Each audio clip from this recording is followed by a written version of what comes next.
Hello, everybody.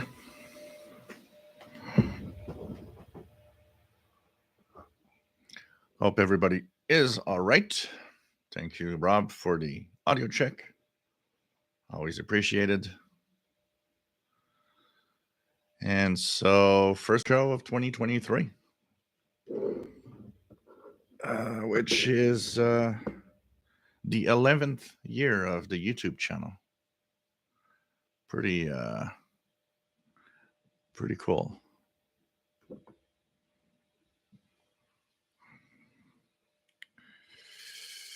Okay, let me just check this out. So I'm going to chat on the tablet here, but I'll open other pages. I'm going to open the pages that I need.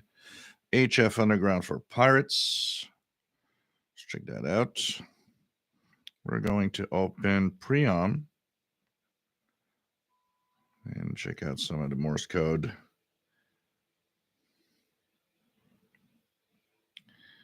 So nothing before an hour, so that's okay. And the IBI space for some, in case we do some tuning. Put in frequency. Here we go. Here we go.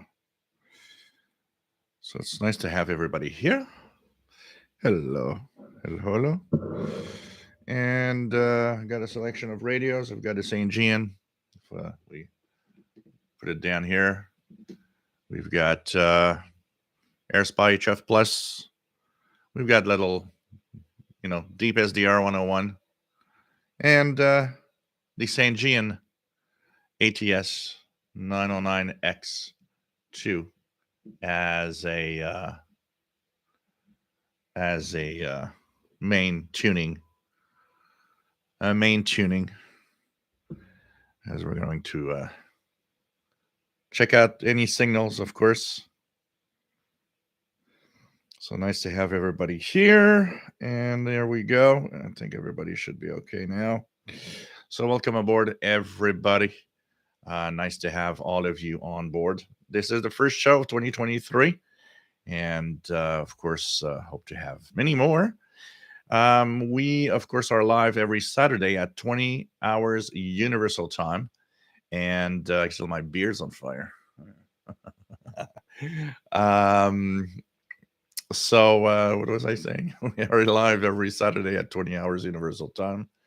And we talk about radio, shortwave radio in general, and so on. And we'll have a show next week that I want to call Everything You Ever Wanted to Ask, but are too shy to ask. And the questions that are going to be sent to my email during the week will be anonymous. I mean, even if your name shows up, I won't mention your name. And if you do wish to send it, through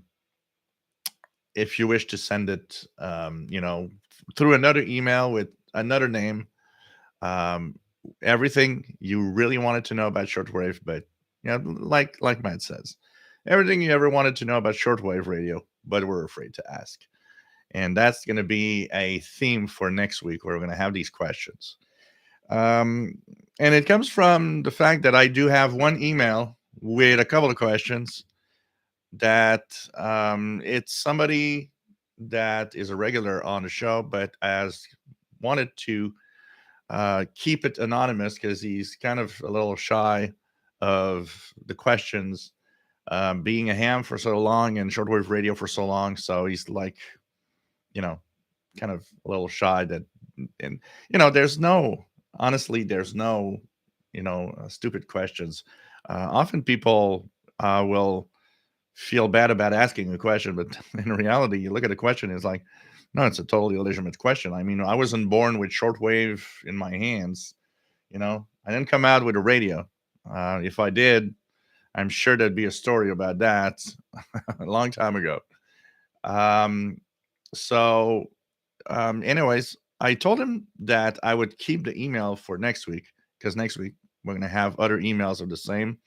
So, and he's totally fine with it. So that is going to be next week. So we're going to talk about that a little later.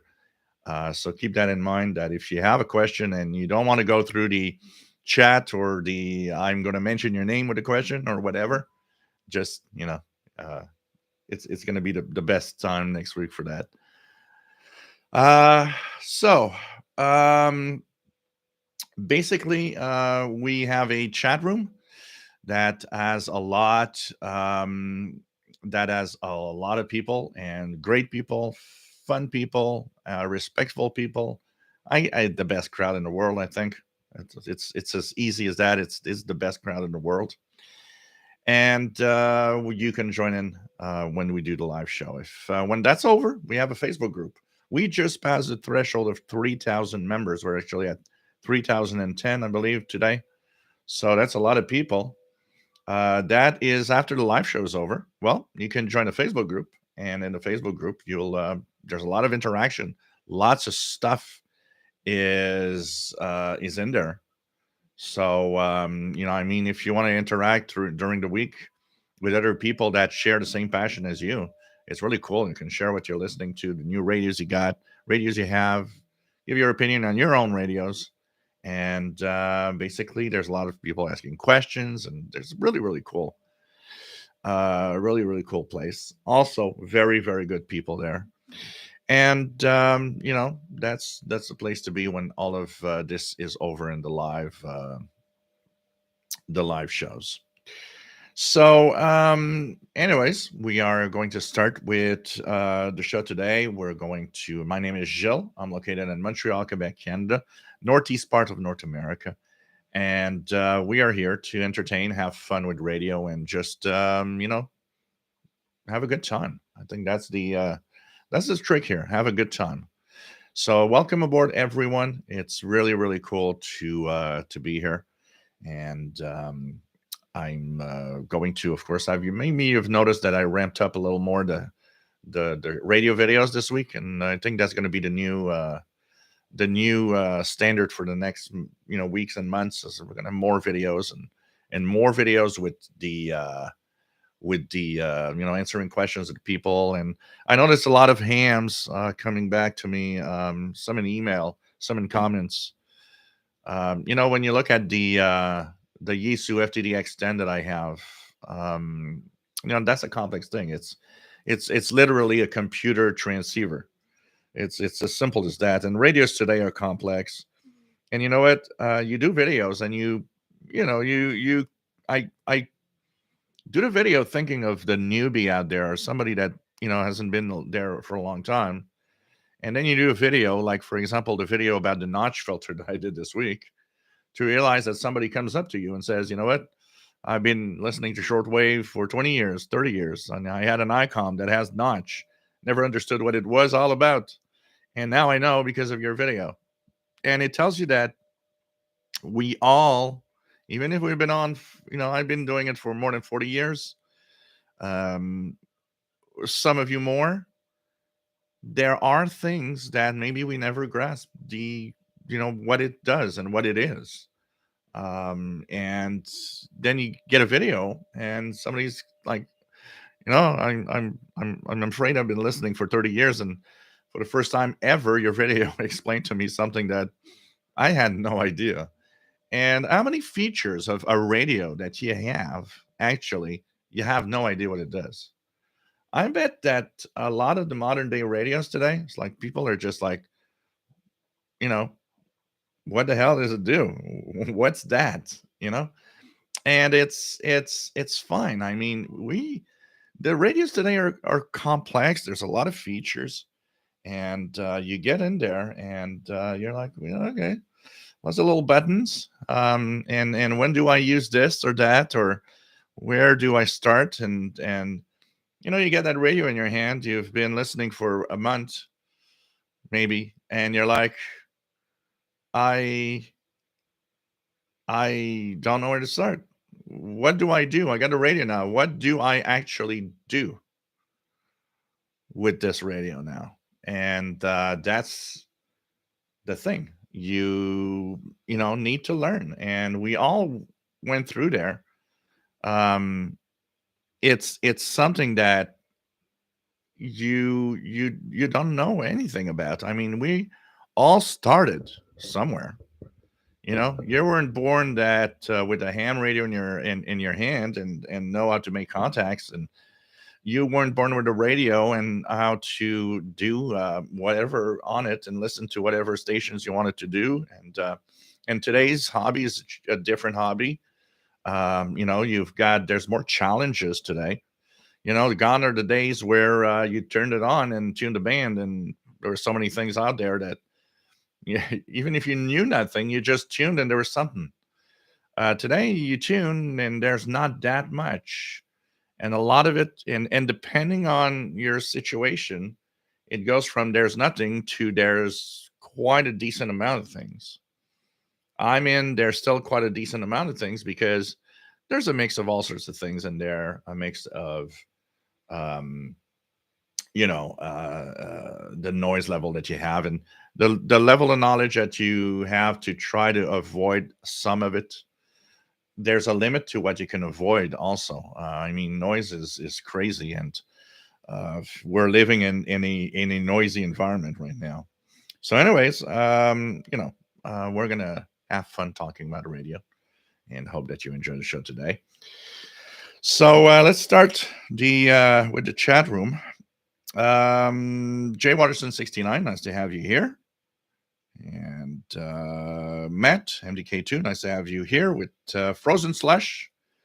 Frozen Slush. We have a weird winter here in Montreal. Honestly, we have it's up and downs. It's either -10 and sunny, or it's +10 raining. We don't have that much snow on the ground actually for this time of year. And every time a storm comes through, apart from the Christmas storm that we had, which was pretty big, most storms that we got lately is rain. And we have much more rain that we used to have like 30, 40, 50 years ago. It shows that there's it looks like that there's really a shift. I want to say cheers, and also this is a change with a friend of mine. So what happens is that a friend of mine did a challenge a few years ago, and it's a good friend, and we could say we're good drinking buddies. And one before the pandemic, a couple of years before, he did a challenge back then, which was 1 year without alcohol, and he succeeded and did a full year. And so he wanted to do that this year again. And he came up to me and says, "How about we do it together? It's kind of going to be more interesting to have somebody to that does it with you rather than doing it alone." And I said, why not? So this is cranberry and sparkling water, no vodka today, and there shouldn't be any vodka for the rest of the year. So cheers, everyone! It's a alcohol-free year.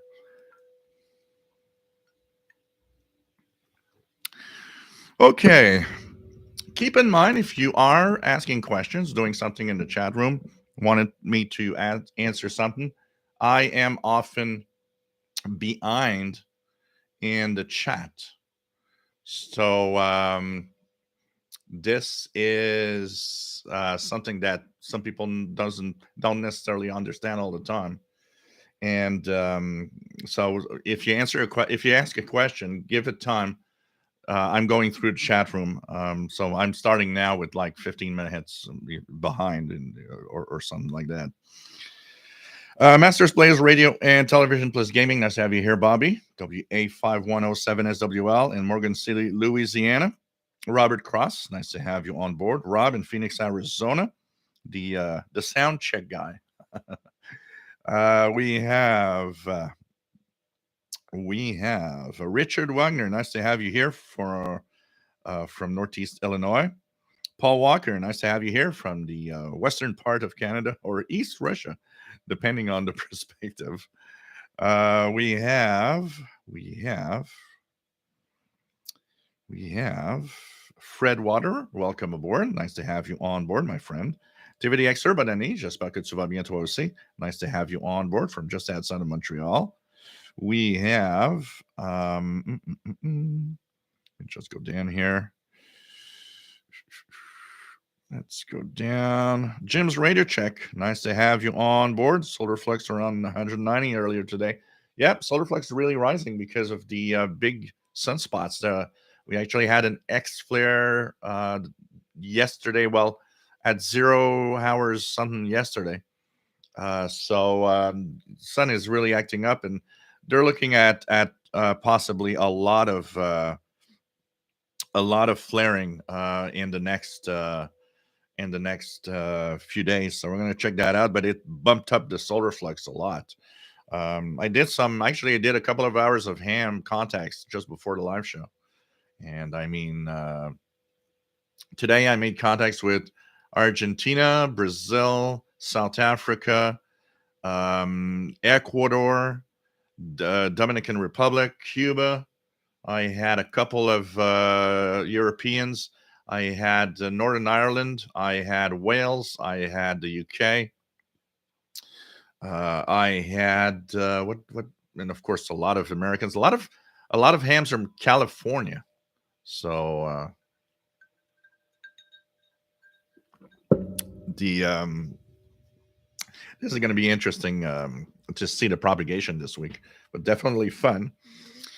And also, I've been doing a lot of FT8, and late at night is for me that's a perfect mode because late at night I don't have to shout in the microphone and wake up the neighbors. So I found the use of FT8 really nice for that. But in the daytime, I did a couple of I did quite a few SSB contacts, single sideband contacts this week, and they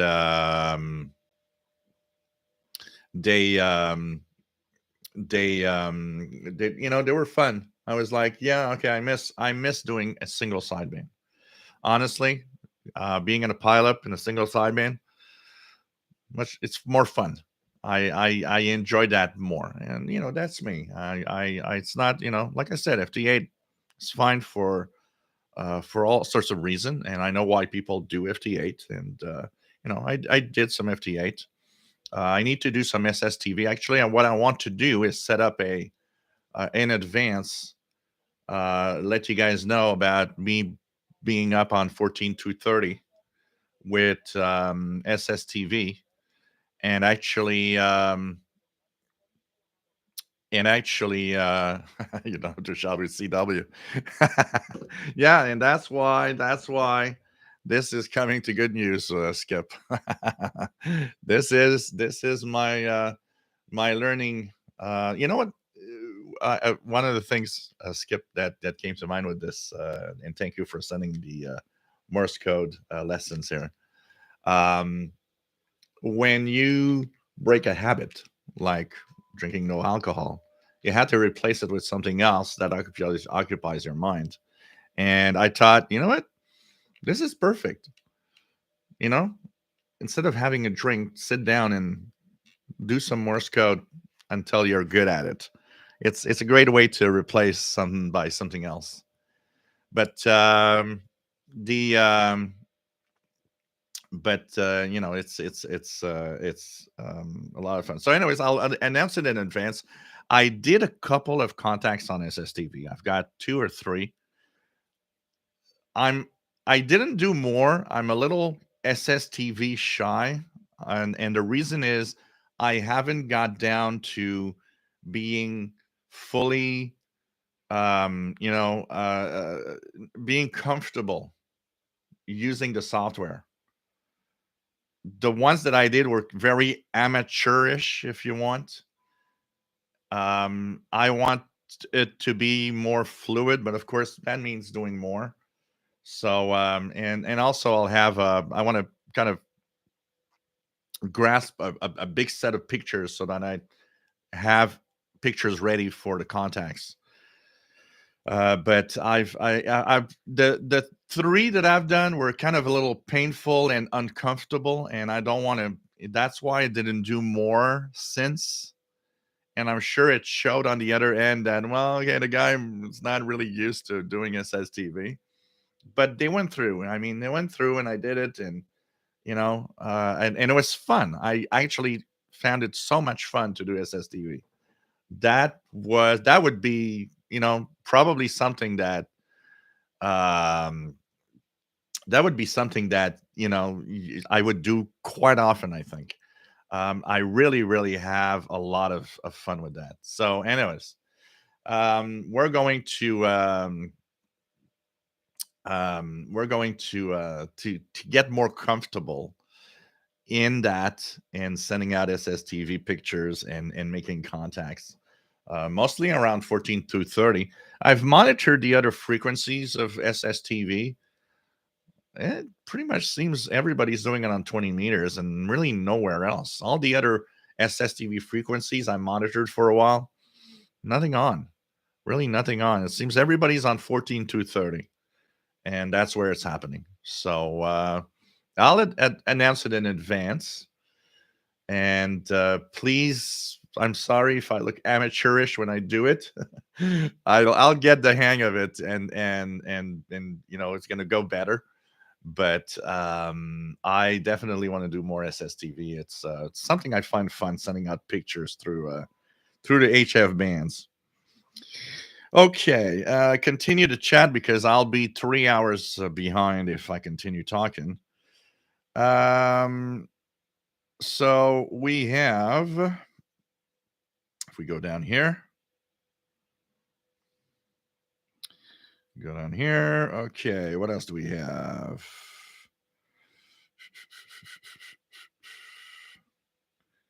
What else do we have?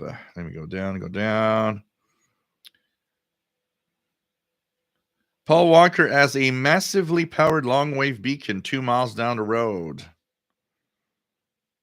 They're probably really close, and if it's powerful, it might actually do. VTR on 350 runs blistering 1,000 watts. I know what you're going through, Paul. I had a ethnic station on 1610 kilohertz. Their antenna running 1 kilowatt was, I'd say, roughly the same distance, 2 miles from here, not even. And boy, that thing actually was the only thing I've ever seen that could actually slightly overload my ICOM ICRD 500. And to tell you how strong it was here. So I totally understand what you're going through with that. Matt says they removed a beacon at Denver International Airport a few years ago. Occasionally, I can pick up other beacons, some in Arizona. RJDA Dakota, nice to have you on board, my friend. We have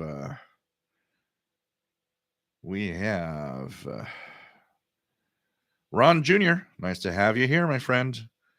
Kevin Murray, nice to have you here. Nice to have you on board.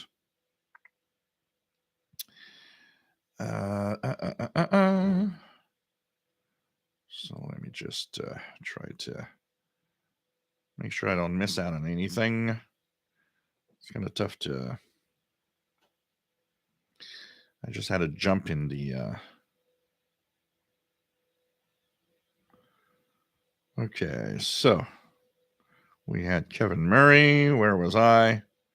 You know when I lose my spot like that. There we go. Laura Robertson, nice to have you here.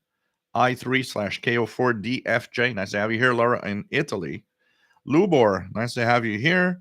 Sheldon Harvey from Greenfield Park, Quebec, nice to have you on board. CC, nice to have you here. Nice fire. W08 USA, welcome aboard, my friend. Matt says, "Oh, a rare look at the desk." Yeah, I tried to. It's like a little, I push stuff away from it when I start a live show because, like, oh my god, there's too many things everywhere on the desk. It's just crazy. Keegan DXer, nice to have you here from Northwest Arkansas. We have DJW883, nice to have you here from Southeast Pennsylvania. Danny Shortwave Radio DX, the live guy, the other live guy that does show regularly. Nice to have you here from Yonkers, New York. Greg, nice to have you on board from Southern Illinois. We have Darren Rogers, nice to have you here. Kevin, nice to have you on board. WS2H from the Jersey Shore. Says 909X2 still a good looking rig. Oh, definitely. For a portable, probably one of the best looking radios around. And thank you. He's the guy that sent me his 909X2. It's and it's got its flaws. It's got a lot of the main what I see as the main complaint all the time. Mine, I don't know, seems okay. Maybe on the telescopic. I rarely use the radios on the telescopic. Maybe that's where I should go. Because the main complaint I see all the time, people returning it saying that the single sideband is so low audio that they can't listen. So it seems there's something there for sure. But oh well. What else do we have? Keito Hutty, nice to have you here from Finland. Keijo. I don't know how you pronounce it, but hope I do my best. OH2CBE, nice to have you on board from Finland. I had a contact with Finland a week and a half ago on ham bands. We should try. We should try sometimes, my friend. Neil, nice to have you here. M0CJM from the UK, and hope everyone is had a great holiday season. Kenneth, nice to have you on board from Louisiana. What's more sensitive tuner, the Texan PL330 or Ceudon 808? I say they're pretty much on par in sensitivity. The only thing about the 808, I don't know if the Ceudon has any changes there. There's a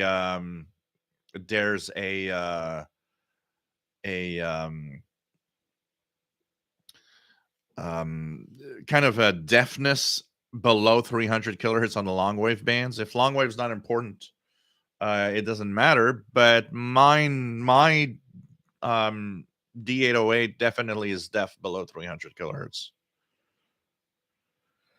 Simon,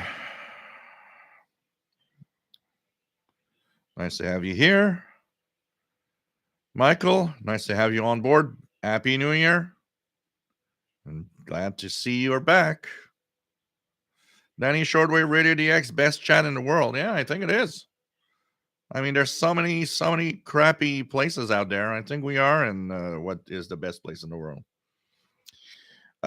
Kevin, Merry Christmas to any Orthodox out there. Yeah, that's a little later, usually.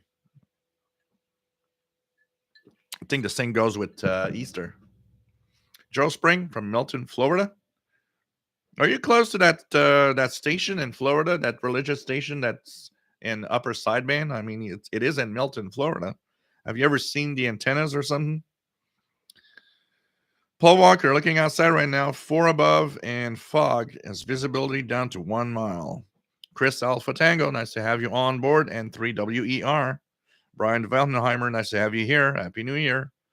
Bob Raymond, nice to have you on board. Happy New Year from Nashua, New Hampshire. Ray Bennett, nice to have you on board from California. And says bad weather up and down the coast. My nephew Gabriel is in San Jose, California. He's in California to watch a football game. So he's spending a few days in California.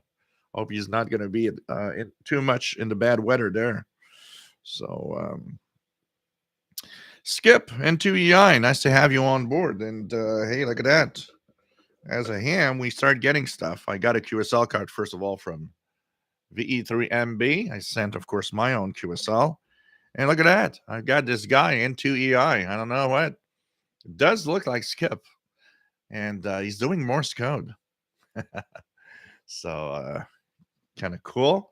And, of course, for those that want to see, this is what I send out is, what have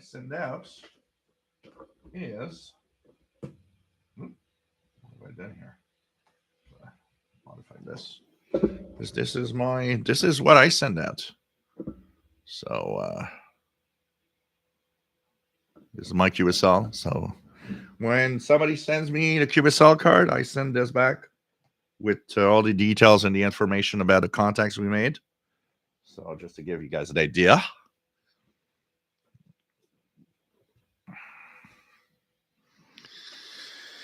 What do we have? We have RJ Dakota, 30 to 5 degrees outside, trying to sit outside with small heater, solar index very high. Yeah, here it's equivalent to 22 Fahrenheit. What do we have? Fred Water says it's surreal to be listening to Radio New Zealand International and hear the top news story was the blizzard in Buffalo 45 minutes from me.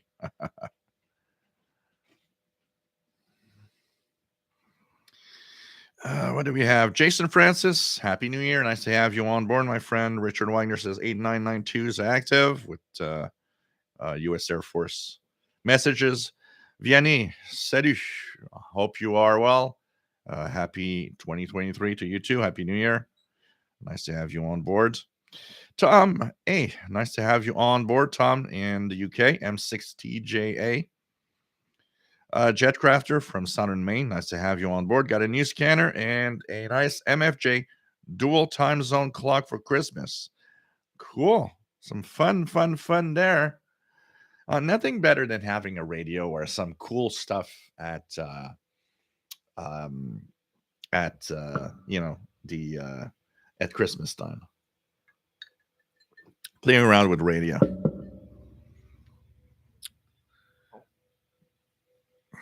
Jim's radio check. Chicago area less than 3 inches all season. We have Keegan on the morning of Keegan DX says on the morning of New Year's Eve 2022, got FM Skip DX from Ontario, New York, Wisconsin, Michigan, Illinois. Pretty cool. Ray Bennett, Sacramento, and a lot of areas are flooded. Yeah, I saw was in the news here, local news here yesterday. Somebody was so they were showing actually some flooding. Pretty crazy. Starting tomorrow from someone that has no name. Nice to have you here. Danny Shortwave says, yes, the noise. I'm making down all my holiday stuff today. Taking down all this stuff. Leave mine up until January 6th, Epiphany. So, yeah. Richard Wagner, alcohol free for 32 years. Cool.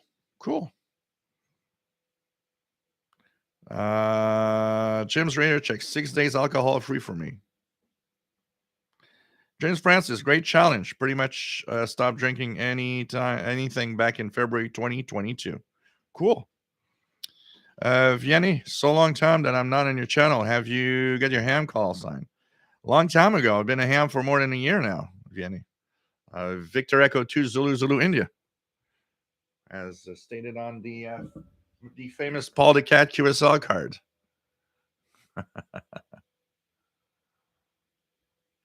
I thought this was the perfect picture. Paul the Cat trying to nap against an old tube radio. I thought that was a kind of cool QSL card.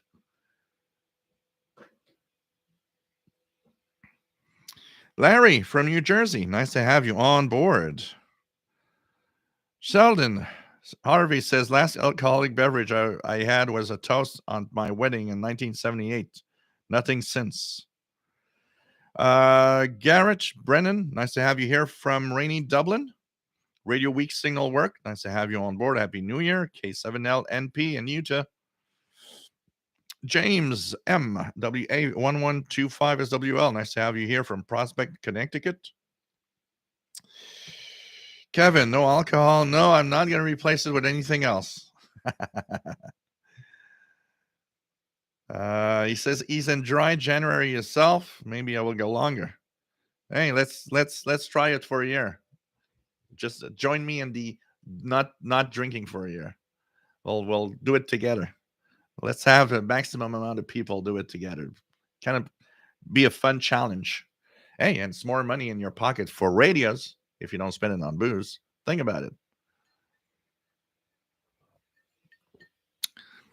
I actually challenged it to something personal. I challenged it as I put the amount of money that I put in alcohol, and I thought, well, how about putting it into a different account and get my Xiegu G90 with the booze money.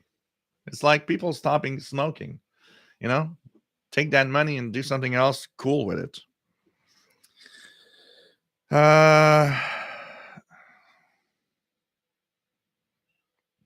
Fred Water, such a lush. I have a bottle of rum I won in 1992 and still have 5 or 6 shots left.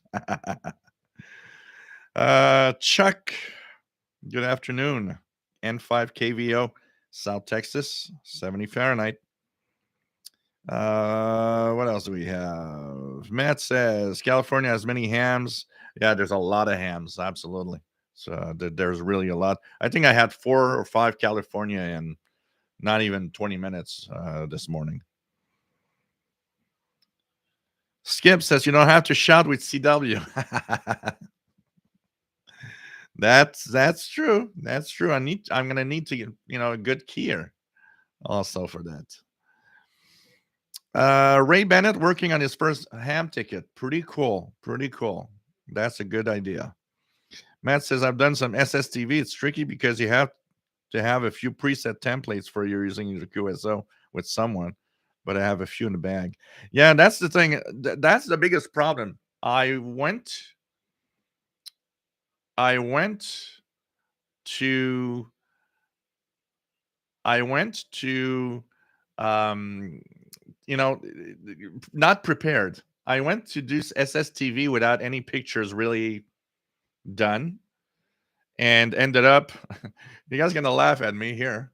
Ended up going on Google Images, finding radio related images that I could use to do the contacts almost as I'm doing the contacts, just to give you an idea of how unprepared I totally was.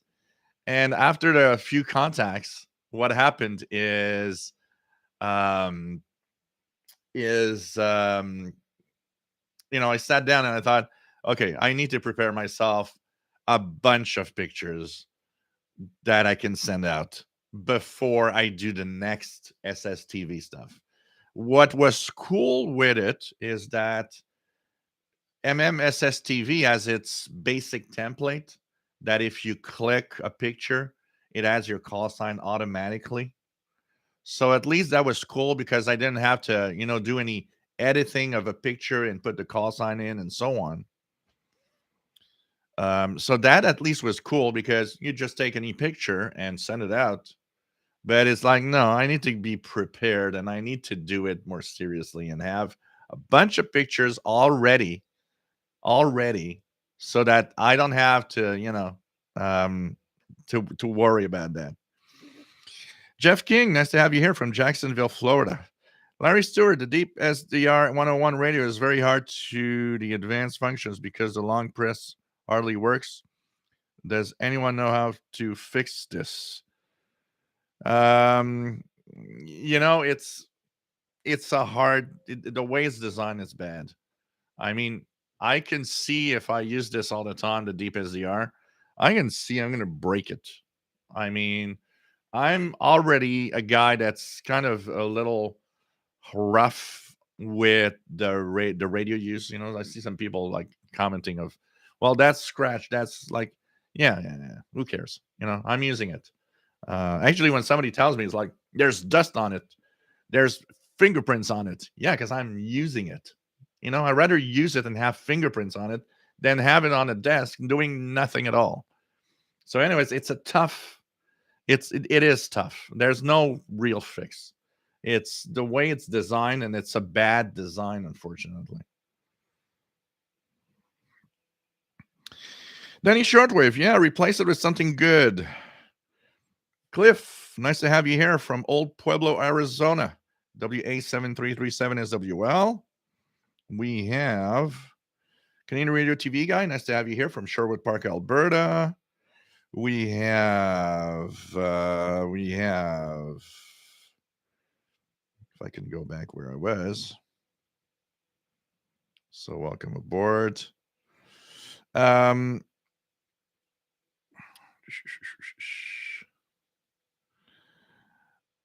Richard Wagner, Second City TV. Joe Walker, ISS sometimes does. Yeah, they send out SSTV pictures, But I guess, yeah, that's the thing. The International Space Station, it's just one way. But I had fun, even though I wasn't prepared. I thought it was the coolest thing in the world. The other thing I need to prepare myself a little more and get in is PSK 31. I want to have some PSK conversations. It's not as active as it used to be, but I find that there's quite a lot of activity still. So that's going to be something fun to play around with also. PSK 31 and all of these modes. All of these modes. Richard Wagner. All kidding aside, can SDR do SSTV or do you need an added program? You can use MMSSTV for Windows. If you have an Android tablet or phone, you can use Robot 36 app. I know the iPhone, iPads have their own SSTV apps. Also, I think one from Black Cat Systems. So there's a few programs. MMSSTV is fun on Windows because it detects the mode automatically, just gives you the picture. Works really well. It's actually what I'm using to control the Yaesu FTDX10. KW1161, nice to have you here. Happy New Year from Tucson, Arizona. Joe Walker, would be nice if someone kept repeating SSTV just as a place to tune in and get the software down. So yeah, well, go on 14230, 14230 kilohertz, 20 meters. There's a lot of activity there. There could be an hour and a half you hear nothing, and then suddenly it's like bang, picture after picture after picture after picture for a while. Keep your radios on 14230 upper sideband. N6RLS, nice to have you on board from Berkeley, California. What else do we have?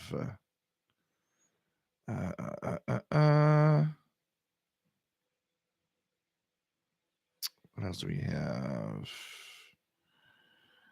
Michael Ray Meadows, nice to have you here from Illinois. Happy New Year, KE0FFT, Trucker Mike. Nice to have you here. Mita Lunar, nice to have you on board. What's new in the bands? Things are changing. The WRMI's programming is to check. There's a lot of changes in the schedules. It's hard to keep track, actually. Even their own online schedule isn't always correct with what we hear. It's you got to tune all the time. Apart from that, I'll be honest, I did more ham radio than shortwave listening in the last month. When I had time for radio, I just hopped on my Yaesu FTDX10 and made contacts. SSB, FT8, and a few SSTV, like I said.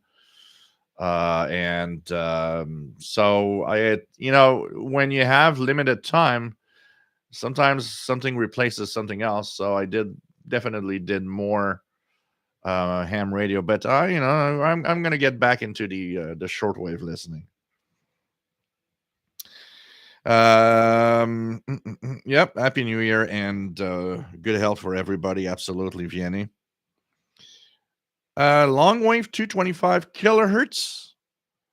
What's on 225 kilohertz? Let's go here.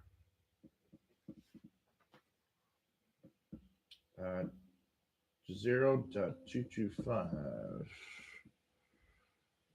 From here, I got nothing on 225.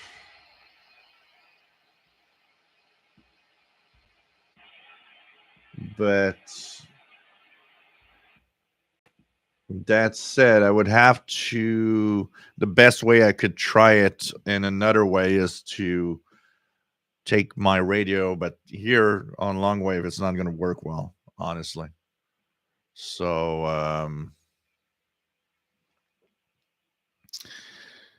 what else do we have? Denny Shortwave. We have the greatest mods in the world. Absolutely. Brian Penny, nice to have you here from Cape Cod, Massachusetts. Happy New Year. And Paul the Cat, yes. Actually, I thought about it, Matt. The mug with Paul the Cat should have had that picture. Would have been better. Paul the Cat is too dark on the mug. What else do we have? Bob, nice to have you here. WA2SQQ from New Jersey. RJ Dakota, awesome idea seeing Paul the Cat on your QSL card. Yeah. I want to actually try to do another one where he's going to be next to my Yaesu FTDX10 for another QSL design. The Shortwave Archive, nice to have you here from Colorado. Harry Orton, nice to have you here from Louisville, Kentucky. KA2EGI. Happy New Year. Vianney, do you think we can have a meet in 2023? We'll be in Montreal at the end of July. When you get here, just let me know, and we'll arrange something. Absolutely. Jasmine, nice to have you here. Ray Bennett, is going to be bad. Just checking the weather around 1900 California time. Not looking good. What else do we have? Danny Shortwave, nice looking QSL cards. So Vienna, yep, yeah, no, the call sign VE2 says that I'm right now I'm in a mix. In the last few weeks, I was intense FT8 for a while. Now I'm in a mix of single sideband and FT8, depending on the time of the day and what's there. There's this thing, the what's it called? There's a January. There's like this contest thing where there's a lot of stations that are WRTC, World Radio Telegraphy, or World Radio something championship. And there's like tons of stations that all have that, and you can contact them in all different modes. I've been having fun chasing them in SSB. Had quite a few yesterday: Brazil, Spain, 3 or 4 of them in the US. It's kind of fun. It's kind of fun. Larry Gilmore, nice to have you on board from Boston, Massachusetts. Happy New Year. Keegan the Extra says, nice QSL card. Thank you very much. Any Shortwave, that's pretty cool. No alcohol, your body will thank you, and all the money we'll save. Yep, absolutely. Yep, I'm only on HF, Vienny. Actually, I'm only on HF. It's the only thing I do.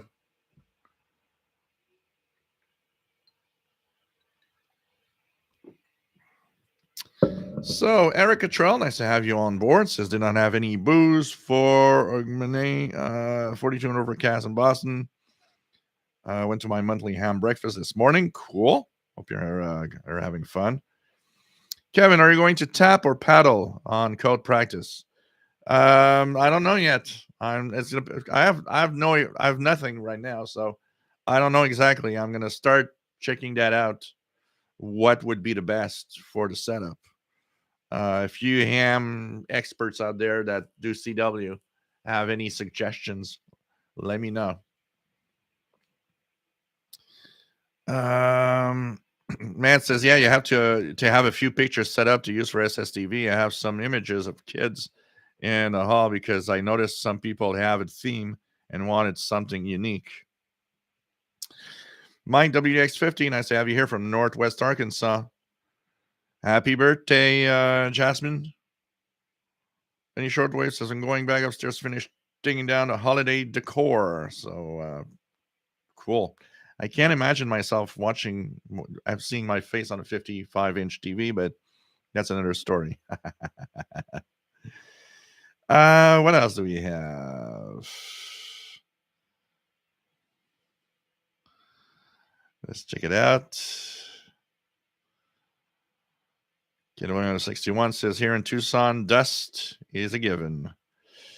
Jasmine, I always associate this stuff with my birthday because I got my first SDR, which got me into all of the shortwave radio craziness for my birthday years ago. Vianney says, since a long time ago was not online, your channel will change it, and you always have so good information. Welcome aboard, Vianney. Always welcome. Mike WX50. My mom passed away yesterday. Oh, so sad, so sad. But she's in a better place. When things end bad, like with dementia and so on, they're better gone. So my condolences, my friend, and take care of yourself also. What else do we have? Laura Robertson, SSTV in Italy. There's also just on that frequency here. Not sure what my SSTV options are. Yeah, because usually it's kind of a pretty much a worldwide thing. The uh, the 14 to 30 20 meters. Matt, I assume long wave propagates better at night, just like medium wave and lower shortwave bands, correct? Yes and no, depending on where you are in long wave. The lower you get in the long wave band, the less of an effect day night has. Because the lower you get, the more the signal is ground wave. And long wave has this weird property of being able to be ground wave and follow the curvature of the earth. So even if you're in the daytime, you might still hear something 1,000 miles away on very low frequencies. But that changes. There's a transition zone from the very low, like 60 kilohertz WWV. That's pretty much a ground wave effect, much more than anything else. But as you go up, 200, 300 kilohertz, it starts getting more of the properties of medium wave, which means, yeah, you tend to have better reception at night than in the daytime. And regardless of night or day, we know that long wave, even in the very low frequencies, tend to propagate better in winter. Long nights. It might seem like, well, nights are better. It's kind of a mix of the long nights, but also the changing propagation effects of the different seasons. But as you go lower and lower, there's less of an effect day night thing. It's more in the as you go higher in frequencies that you start having that effect definitely. And remember, long wave is below 300 kilohertz. A lot of people are like, oh, I'm hearing something on 410 long wave. 410 is medium wave, technically, if you look at the way that the separation has been done of the bands. So 300 to 300 kilohertz to 3000 kilohertz is medium wave. I get a lot of people coming back to me. It's like, well, no, you were listening to shortwave when you were tuning that weather station on 2749. No, it's medium wave. Shortwave starts at 3000 kilohertz. And I like to keep that convention of no, we're in medium wave. Let's keep it the way that it's divided. It's like if I'm listening to something at 35 megahertz, I'm not listening to shortwave. I'm listening to I'm listening to um, medium wave, or or VHF at 35 megahertz. It's VHF. You're not in the shortwave spectrum anymore. So I like to keep the conventions, but I get a lot of people kind of trying to correct me, saying, "No, you're listening to 2500 WWV. That's shortwave. No, that's medium wave." I like to keep conventions right on what band we are on. It's fine. I won't correct somebody that tells me, "Oh, I was listening to 160-meter band ham radio operators," um, and says on shortwave. I won't correct someone that says that.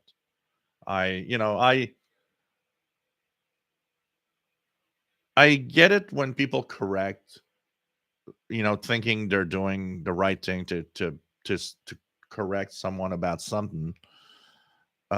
But there's kind of a limit. I find there's kind of a limit of, relax. Even if you tell me I listen to WWV 2.5 megahertz shortwave, I won't come back to you and say, well, you were listening on medium waves. Look, you were happy you were listening to WWV on 2.5. That's all that counts. That's all that counts. Carol, W7WXV, nice to have you on board. Francis Moore, Happy New Year. Nice to have you here. We have Sheldon Harvey, Poland listed on 225 kilohertz long wave with 1 megawatt of power. Yeah, I've never heard. Honestly, I've never, ever, ever, ever, ever, ever heard a transatlantic long wave station. At 1 megawatts. Maybe I should try it. Maybe it's lack of trying. Honestly, maybe it's lack of trying. But I see that most of the people that do are in, one, very quiet environments, two, closer to the ocean. Montreal is pretty much inland, so it seems that the closer you are to the salty Atlantic waters, the more chances you get of getting. I know some people on the East Coast that get these stations like local medium wave AM radio stations every day.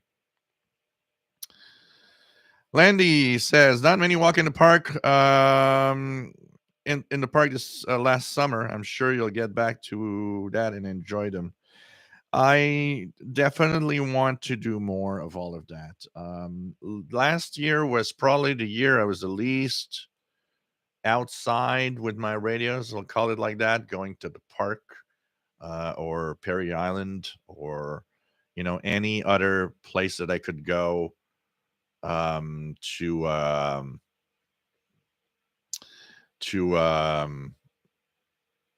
the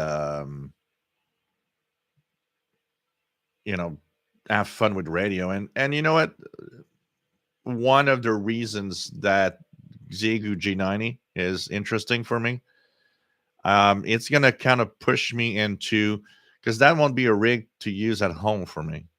That, coupled with a battery, coupled with a portable and fed antenna or something, is going to be my portable ham setup. And that is not going to be just ham. If I take that with me in my backpack, I'll have that. I'll have the battery, but I'll have portable radios with shortwave stuff. I'll be doing not just ham. I'll be doing, receiving on portables and even receiving on the G90 and see how well it receives on shortwave.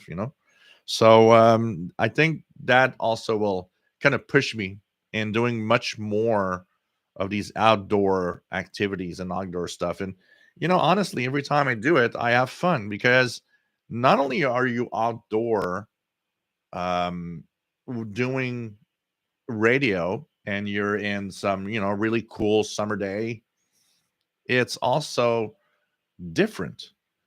When you go where there's no noise or almost no noise, the difference in listening is amazing. You start listening to, you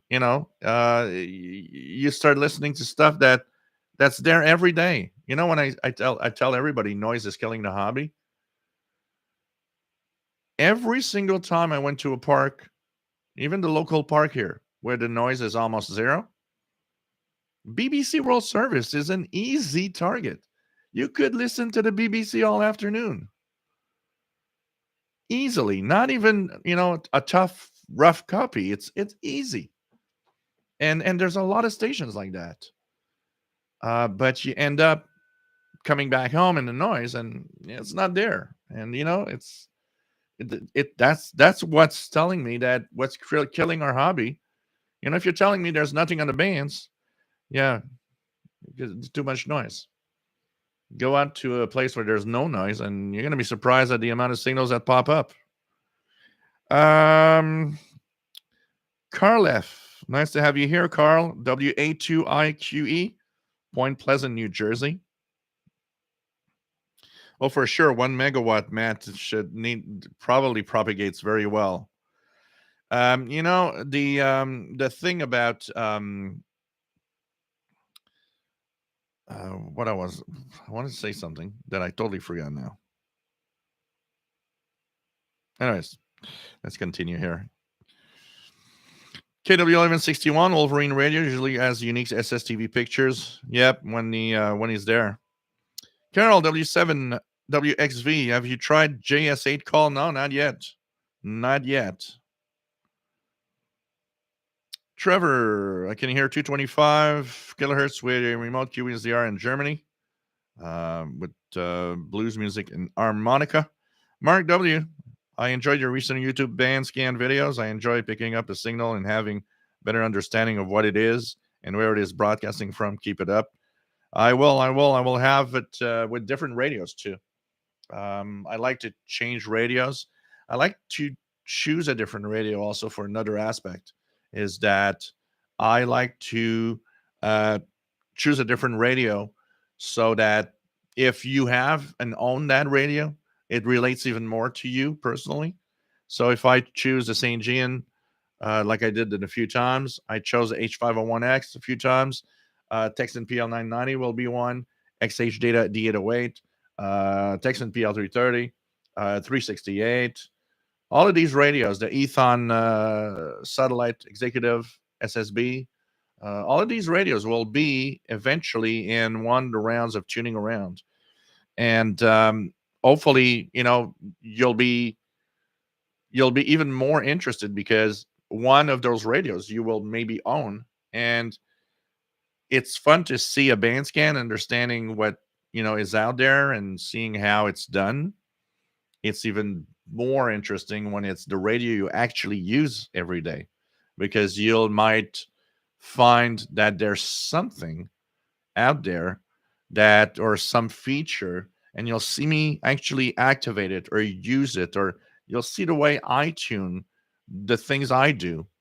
It's not fixed in rock. I mean, fixed in stone is the exact what in English we say in general, but it's not fixed in stone.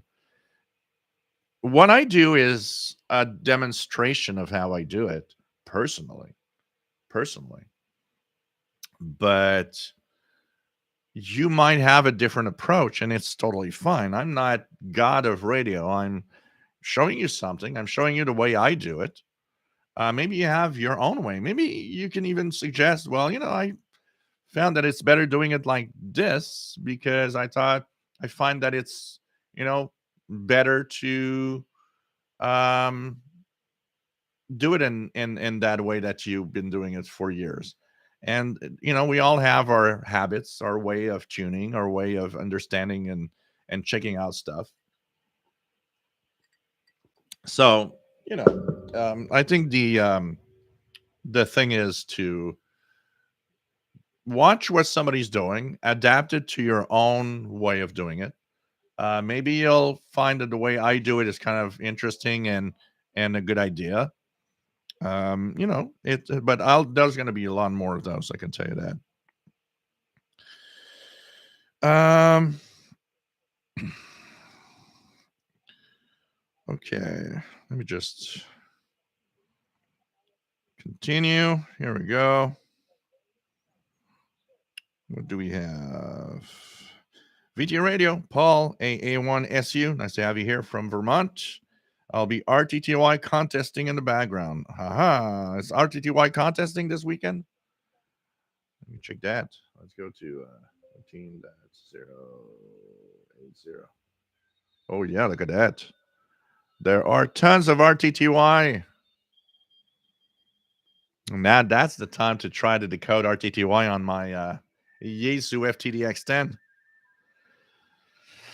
How's Paul? Paul is great. A little too fat, but great. And nice to have him. And of course, there's right now Paul and Mignon, both Paul and his girlfriend are sleeping in the bed. So John Blake, I think you were referring to the call signs ending with WRTC. Yeah, exactly. Which is that championship that they're doing. I'm having fun chasing the stations down. I had quite a few of them, John.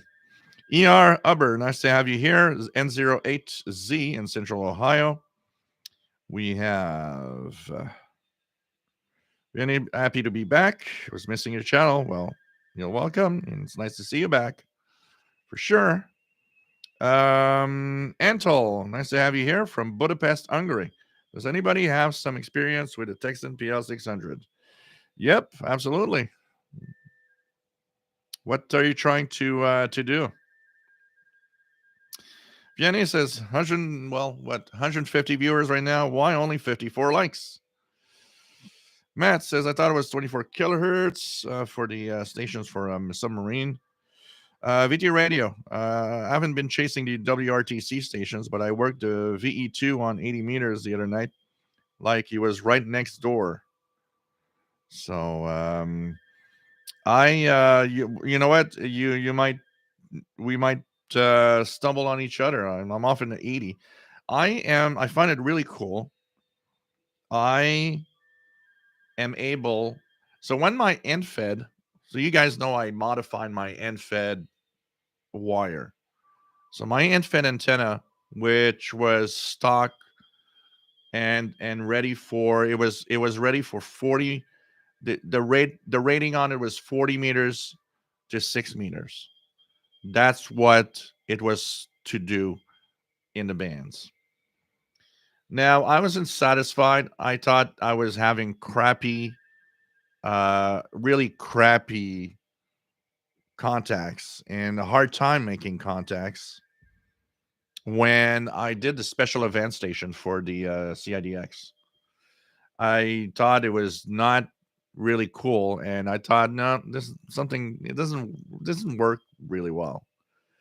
So I modified it and tried a simple experiment.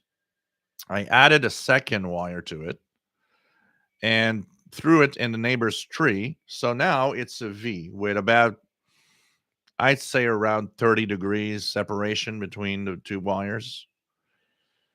I immediately noticed that I was making more contacts when I did that.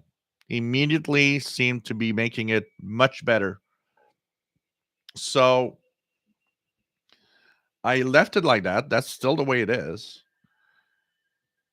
But the difference is that the the auto tune of the transceiver couldn't tune the end fed wire outside of 40 meters and outside of 10. So I was stuck 40 to 10.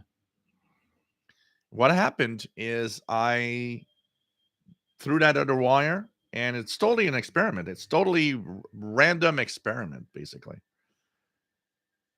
Then I started tuning around, and it is interesting because since it's a V, it's tunable from 160 to 6 meters.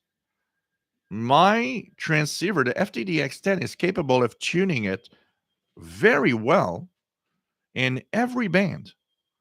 So I'm happy because it's giving me the possibility of every band. And actually, I went on 160 around in the Christmas holiday week. I went on 160. There's a bunch of guys from northern New York and Vermont and Maine that are chatting. And I mean, I've been hearing them for ages on the 160 meter band on 1850 kilohertz. And I thought I'd give a little shout and say hello and kind of explain. And I wanted to see at the same time how well I was making it. And they were really friendly guys. And I told them that I'd been kind of snooping on them as a shortwave listener for a long time. And I found it kind of cool that I became a ham. And they were kind of surprised at how well my signal was making it on 160 with something that is, basically an experimental V antenna in the back in the middle of a city like Montreal. And I was glad, and I actually made quite a few contacts on the band. The only plague that I get on 160 is the interference. I cannot receive well because the noise is above the S. It's barely just above S9, So, when I do, like, I did FT8 on 160 and I got up to California, which for me, it actually surprised me that I could go so far on 160 meters. I was not expecting that. I was expecting that I'd get like, a few hundred miles around and that's it. And behold, I'm just like, I get these contacts 1,000 kilometers away or 1,500 kilometers away, and I'm like, whoa, okay. But I see also that all the hams on 160 getting all of these Europeans and making contacts. And probably the major problem is the noise floor because I hate hearing any of the Europeans at all. And I'm thinking and I'm wondering sometimes it's like maybe some of them are hearing me, but I'm never hearing them because my noise is just too high. So, anyways, and I also during the holiday week made my first ever contacts on 6 meters. I had the pleasure of doing a few FT8 on 5313 on one afternoon where 6 meters was open. So I have 4 or 5 contacts done on 6 meters, which is the first. I tuned around for SSB single sideband. Didn't hear anyone talking on SSB. I actually called CQ on 6 meters SSB a few times on the calling frequency. Never had a reply back.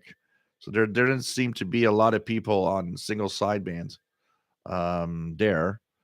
I did hear some CW. I did hear a few Morse code stations. So that means if I brush up my my CW skills, I'd be able to contact them. So the only contacts that we were able to make was FT8 because that seemed to be where everywhere he was on 6 meters at that time. So, anyways, having a lot of fun with that, and it's pretty cool. Um, what else do we have? What else do we have?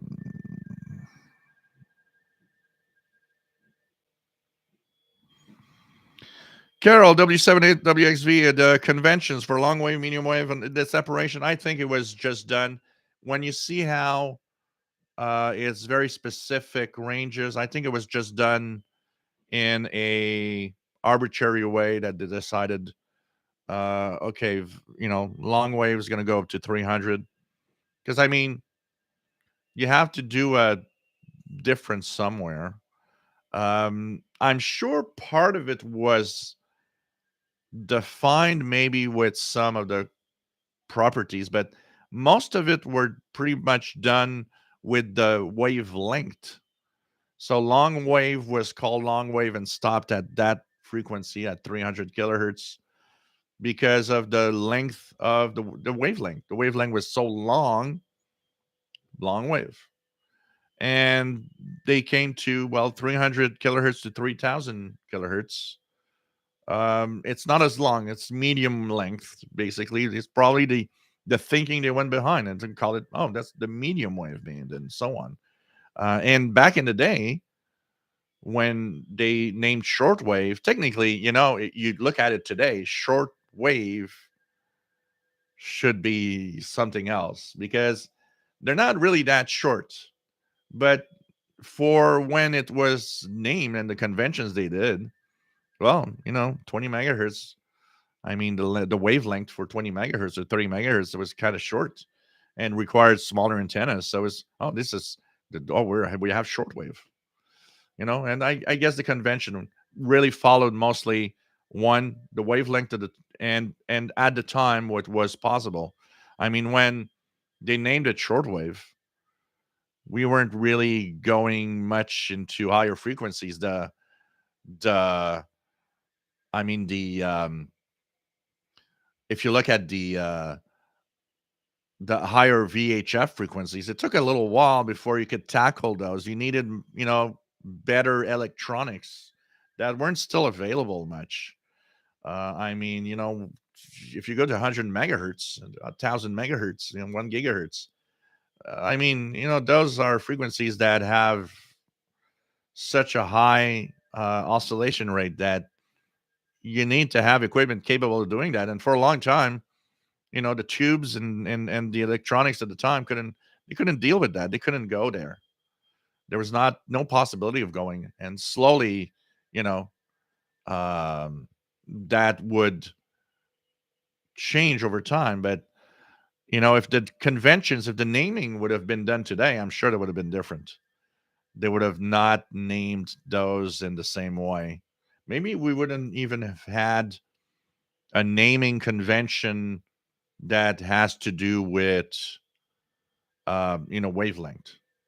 I mean, if you look at the naming, it's there's like very low frequencies like long wave, and there's medium wave, and there's shortwave. But after that, we changed to very high frequencies, or ultra high frequencies, or super high frequencies, SHF.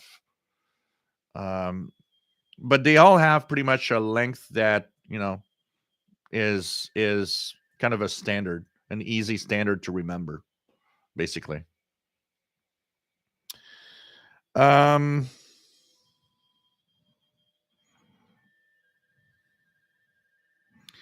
KW Element 61 says, of course, Joe, if I make a mistake while studying for my ham license, correct me.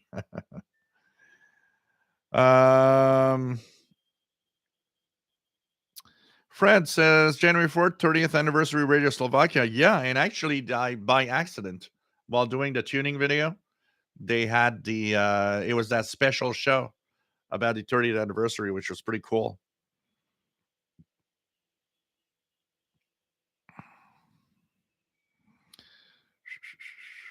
Thanks, VNA.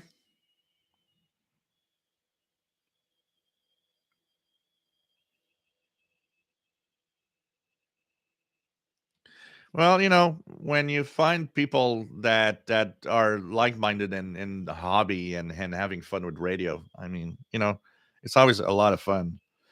Vienna. My Jam, nice to have you here. Mickey Delmage, Happy New Year. Nice to have you here. Are you back in Sherwood Park? What else do we have?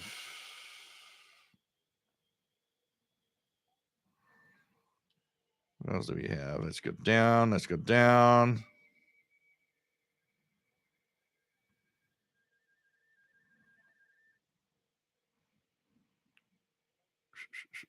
Just check it out. If I missed something, let me know.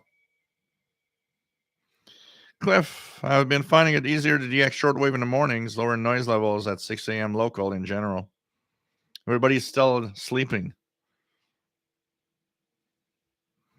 Matt says, I hope to go for a DXpedition when things warm up so I can gauge once and for all if I'm in something of a shortwave dead zone or not, because previous daytime trips, last one 2018, before solar minimum, left me underwhelmed with what I was getting, even in a noiseless environment. I'll need to figure out if I can bring a bigger antenna than the W6LVP that I was losing last time. Yeah, you should have had still some good reception W6LVP.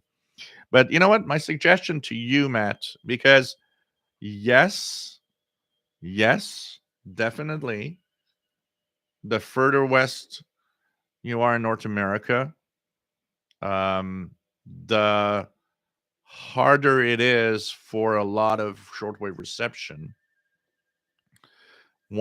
That's one thing to understand. And so, yeah, I might have it easier here on the East Coast than you over there.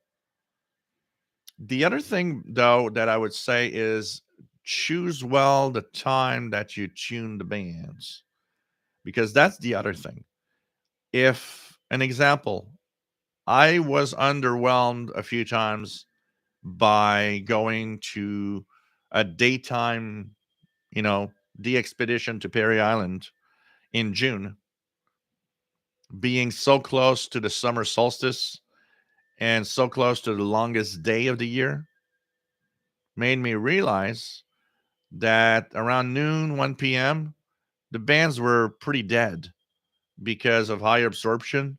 Because in the summertime, noon, 1 p.m., 2 p.m. is kind of really, really uh, kind of dead. And things come back to a certain level later in the afternoon. So if I would do the expedition again for like June or July, honestly, if I do the expedition and it's June or July, I would time it differently. I would time in my listening would be say 3 p.m. local and later. That would get me more signals, a lot more stuff, or early morning. But the midday, I would probably avoid it in June or July. That changes if your the expedition is further away, and that's from experience of me going to these Perry Island the expeditions at different times of the year when I used to do them quite often, and noticing that okay, June July is like yeah the warmest day the warmest months, but not necessarily the best in the daytime listening experience. But I would say that at nighttime, in evening listening, if you would be there in June and do an evening session, you'd probably be very very surprised at the amount of signals you get. Um, the other thing is if you're further away, if that an example again, when there's some beautiful days in August or September, because there's still a lot of those warm, nice days in that time period. Getting closer to the equinox, uh, that brings you a lot more daytime fun. That's a time like August and September. Yeah, noon, 1 p.m., 2 p.m. You're actually gonna find that it's a lot of fun even at that time of day. It's really, really a question of choosing the right day, the right month of the year, and the right time that goes with it. If it wasn't so cold, I'm pretty sure that at daytime, the expedition to Perry Island in the winter, it's a fun experience all day long.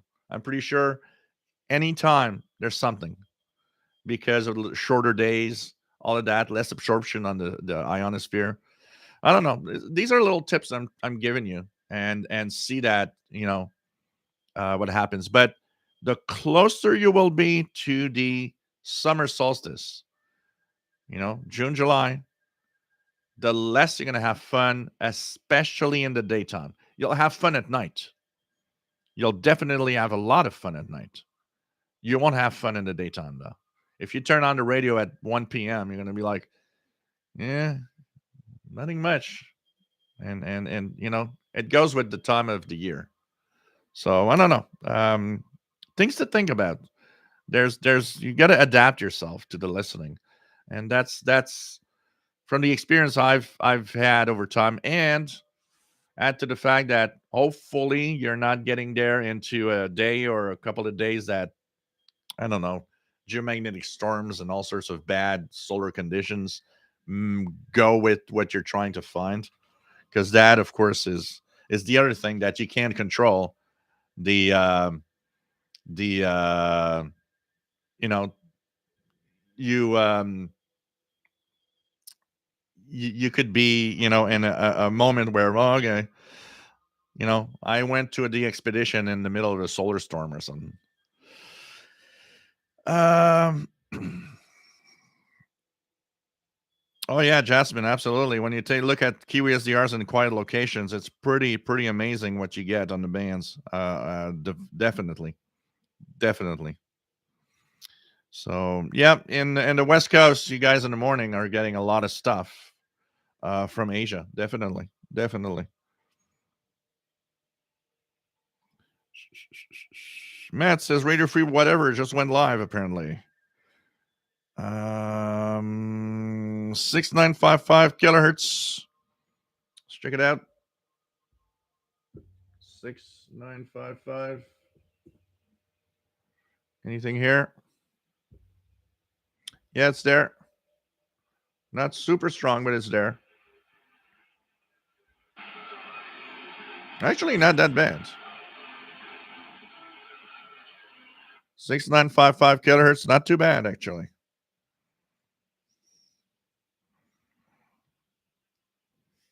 My beard is close to the fire, I know. If I catch on fire, you guys are gonna know.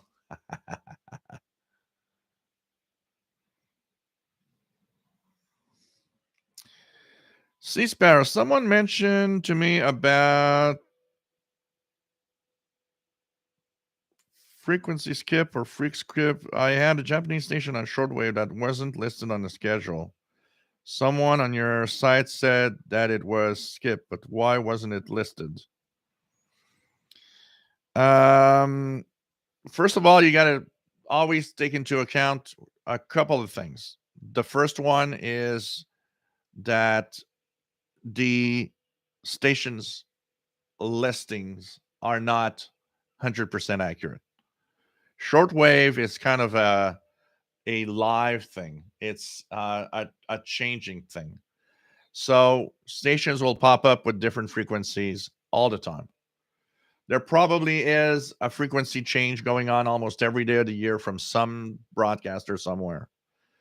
So to keep up with the schedules need to be updated frequently, but schedules are often updated more in a few weeks.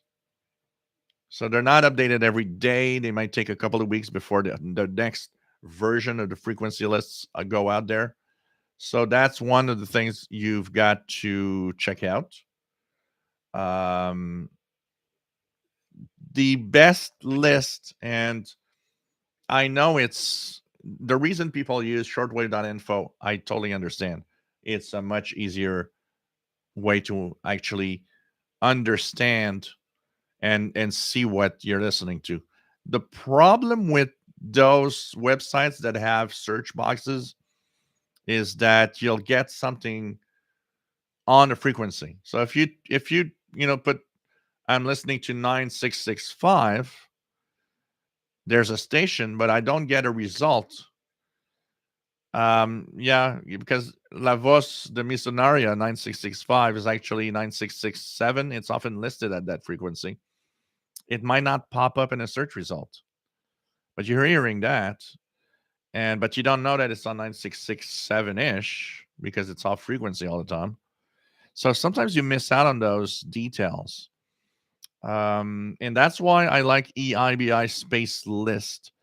I know it's dreadfully difficult to understand when you're not used to it. I'm used to that list totally. So I just look at whatever frequency and I'm like, okay, I'm listening to this. I get it. But it is the most accurate. Every time I look at lists, it is the most accurate. It's the one that has the latest changes most of the time. But even EIBI space list will miss out on some of the details. So this is something that you got to take into account. That lists are not 100%. The other thing is make sure that you are positive, and because I see a lot of errors that are innocent errors of when you're not totally used to tuning around necessarily, or if you're using a filter that's too wide. This is a common problem that I see. People are using the wide filter on the radio, and they don't realize that what they're listening to is actually 5 kilohertz away. So they're not on the frequency that they should be, but they're 5 kilohertz off the frequency, up or down from the main frequency. So that's something to also be careful. If you are on the frequency listening to something, switch your radio into the narrow mode. If you don't hear it anymore, that means you weren't on this a good frequency. You were outside of it. Find it with the narrow frequency. Then that is going to make you're going to be sure that you're on the exact frequency that you're listening to. Be careful of that also. I'm not saying you didn't do it right, but I see a lot of people with that mistake. Radio like the one that I bashed, the famous Texan S2000, or the Ethon Elite 750. If you put that thing in AM mode, you could be listening to it 10 kilohertz off. And actually, I've seen people with that radio report stations on off frequencies totally because they couldn't pin down the exact frequency. The filter's too wide. So put your radio in narrow mode. Make sure that you are on the exact frequency you're listening to. And the other things is, if make sure that the language identification, that's your best friend. That's honestly your best friend. Okay, uh, it's honestly your best friend. Is the language recognition. You don't have to speak a language to know what it is. You say it's Japanese. I would guess you probably know what Japanese sounds like. So if that's the case, cool. And that's fun because that helps you. Um, just make sure that the language identification is good. For a lot of people, that's a problem. Many people that have the wrong stations listed will often, say, well, I heard this station. It's supposed to be in that language. And you listen to it or you listen to a recording they made, and it's like, yeah, no, that's not the language at all. There are quite a few languages that are quite easy to know what they are when you're used to it, like Portuguese, Spanish, German. It's easy to know if it's Japanese and not Chinese. There's enough of the difference that you don't understand the language, it doesn't matter. That difference you actually are capable of noticing. So, if there's something in Japanese on a band, I know it's in Japanese. I know that's not Mandarin or anything else. There are ways. So there's many languages that you kind of are able to identify. And so, anyways, but the main thing is do understand that a lot of the schedules are not uh, precise, and a lot of the schedules miss on some of the frequencies. Plus, add to the fact that some stations like Radio Havana, Cuba, do not register their frequencies on the HFCC. So what happens is Radio Havana, Cuba, including the China Radio International relays they do, could pop up anywhere and not be listed anywhere because they are not they just pop up wherever they decide to be, and that's it. And one of the examples of that is the clash that they have. Radio Havana, Cuba, with the China radio relays, clashes with Brazil, Radio Nacional Amazona on 6180. And that's because they don't care. They just choose a frequency and that's it.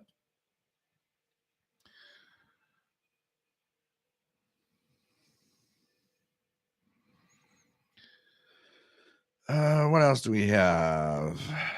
PL600. Do I have it close? I'm just going to see if I have it close in hand out of curiosity. Because it's not here. I don't see it here. I don't see it. Because to switch for the airband, I don't have it off my head. Let me check something here. I'm just gonna go and see if by chance I could find. Yeah, I got it here.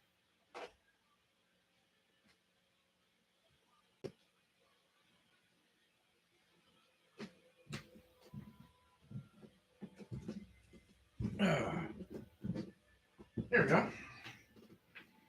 So let me just check something here. I don't even remember if it has the airband.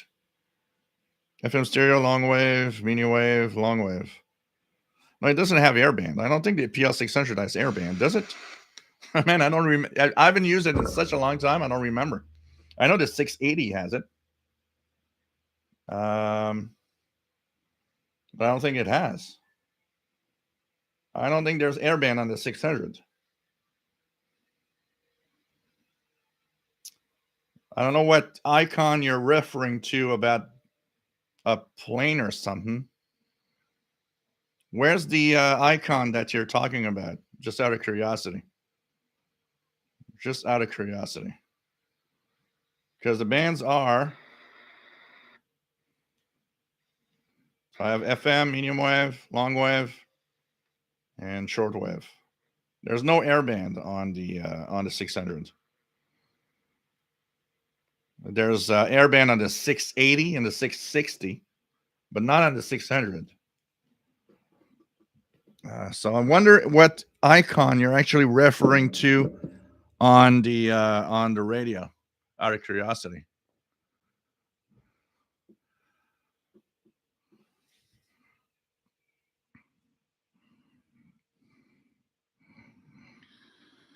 So,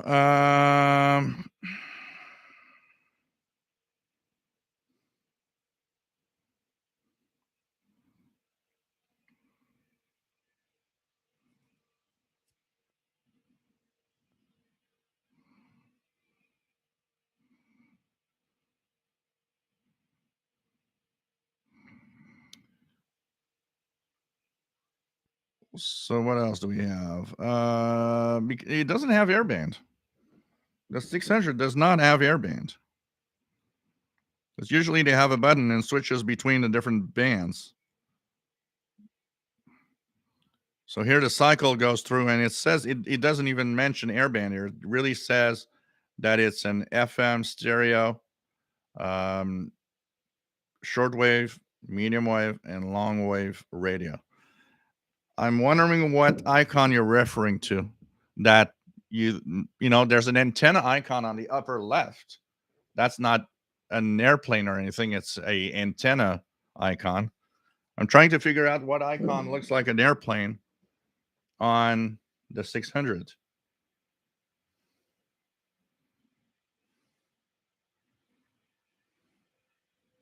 Because I don't see it or anything that would look like it personally.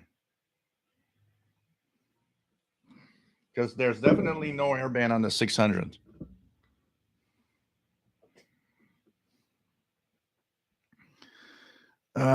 Jasmine, how was propagation on HF over the last few days? I know there was a flare.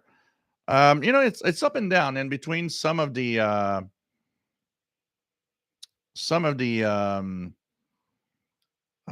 in between the flares and the geomagnetic storming that we did have. It's pretty good. You have to listen at the right time. Yeah, that's it. Jim's radar check. PL600 does not have airband. That's exactly what I thought. The 680, 660 have airband, but not the 600. Sea Sparrow, before I forget, my DBSDR is turning out to be not so good. It's cheaply made. The battery inside broke loose. Tuner knob is cutting out. Screw broke off. So it's it's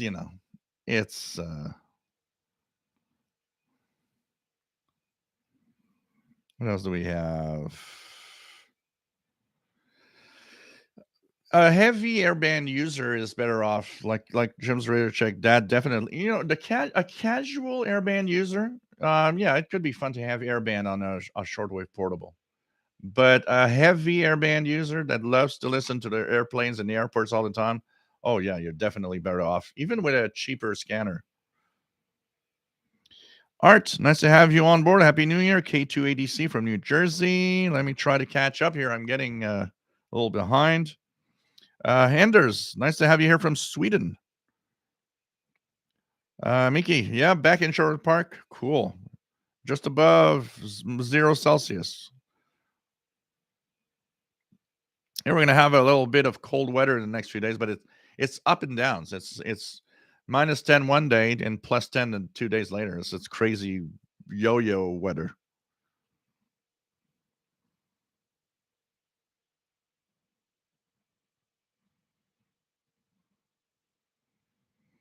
But there's no airband on the 600.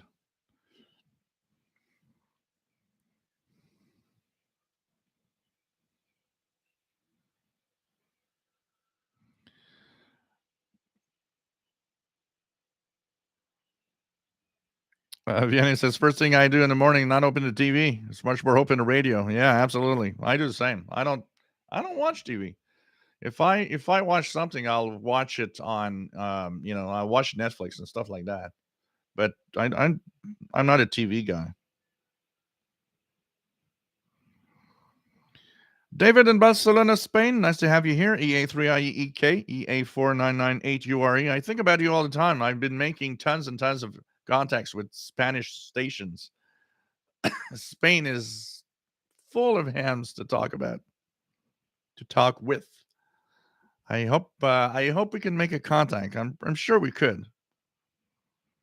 Mickey says for us, our best day expeditions out here are October day expeditions. Amazing reception over the many years we got together. It's one of those it's one of those time periods that's really good. Also, I prefer radio listening around the equinox, which would be late August, September, October. Same thing with February, March, and April. I like these times of the year much better than deep winter nights or long summer days for listening.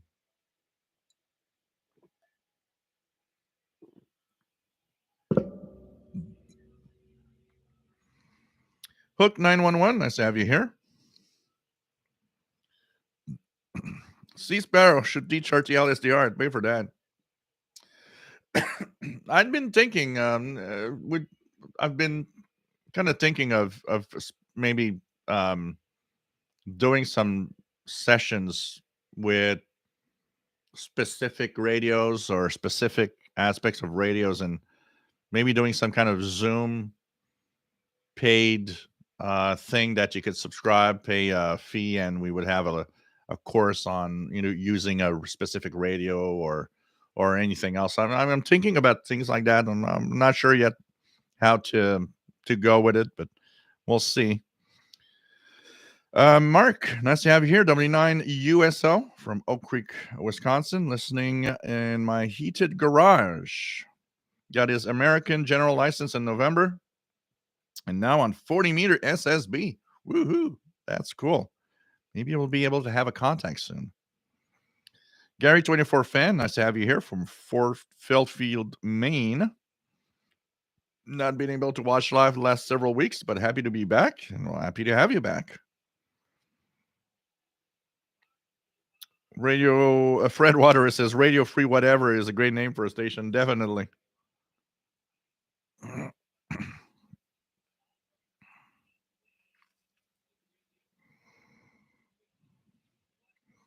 Yeah, a lot of Kiwi SDRs, Hook 911, have time limits. They're trying to not have Kiwi SDR hogs.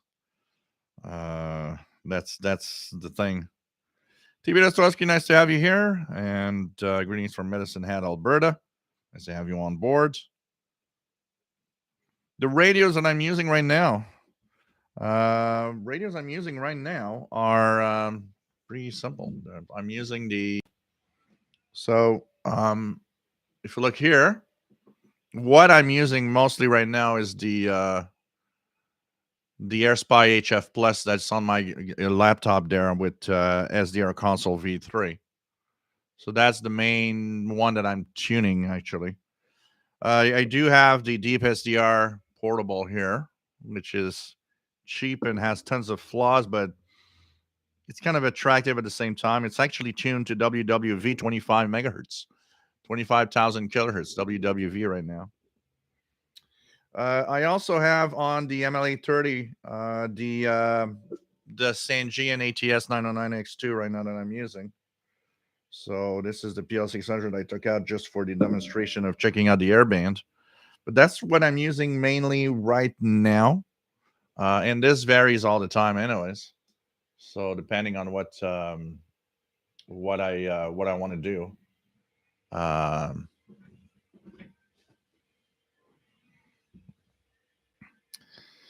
um, what else do we have?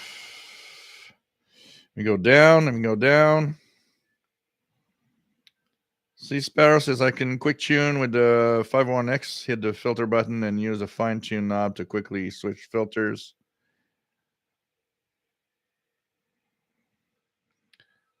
We have Glenn. Let me just try to go back here. Okay, Glenn. Any idea why 4 kilohertz locks up my RSP Uno DX and requires a complete computer reboot?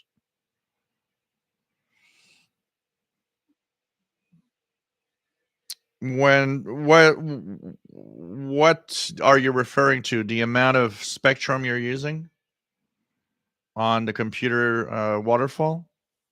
Trying to see, or are you referring to like 4 megahertz of spectrum, or this probably has to do if you're a computer lockup with that software and the SDR. Could be hardware related. It could be something happening that your computer's not happy with. Um, it's kind of interesting. Have you tried just reinstalling the software to see if it fixes anything?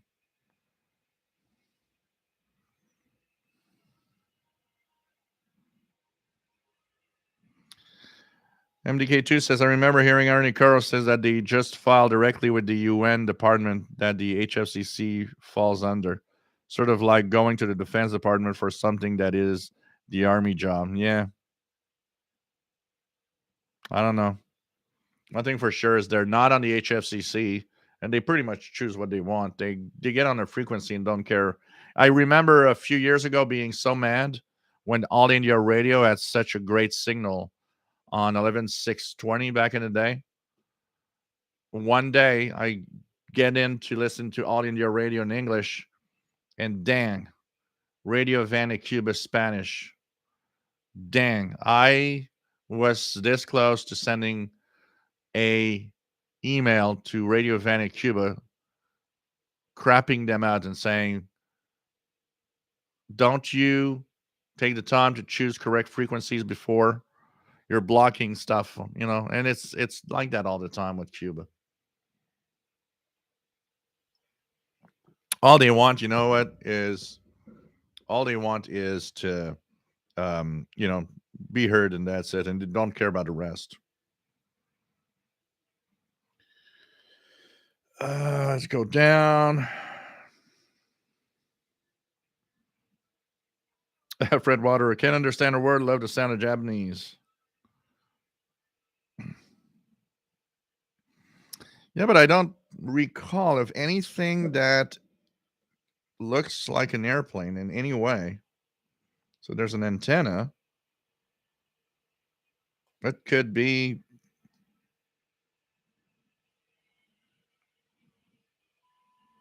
What could be something that looks like, I don't know, because it does not have airband, and that's the thing. That's the thing. So I'm wondering what it could be referring to.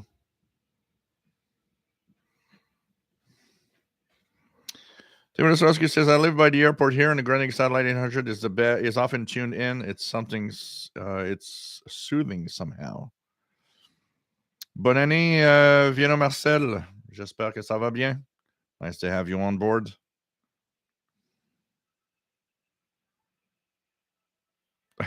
Sea Sparrow.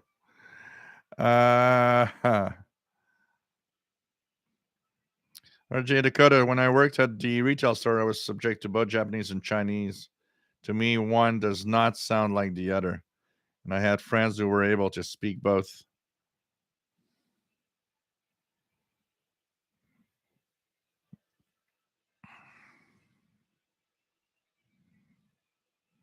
Trevor, what external antenna would be best for listening just to airband radio? If you're talking about VHF airband discount, or some kind of VHF discount, or even a vertical, a VHF vertical antenna, but a discount is pretty good too.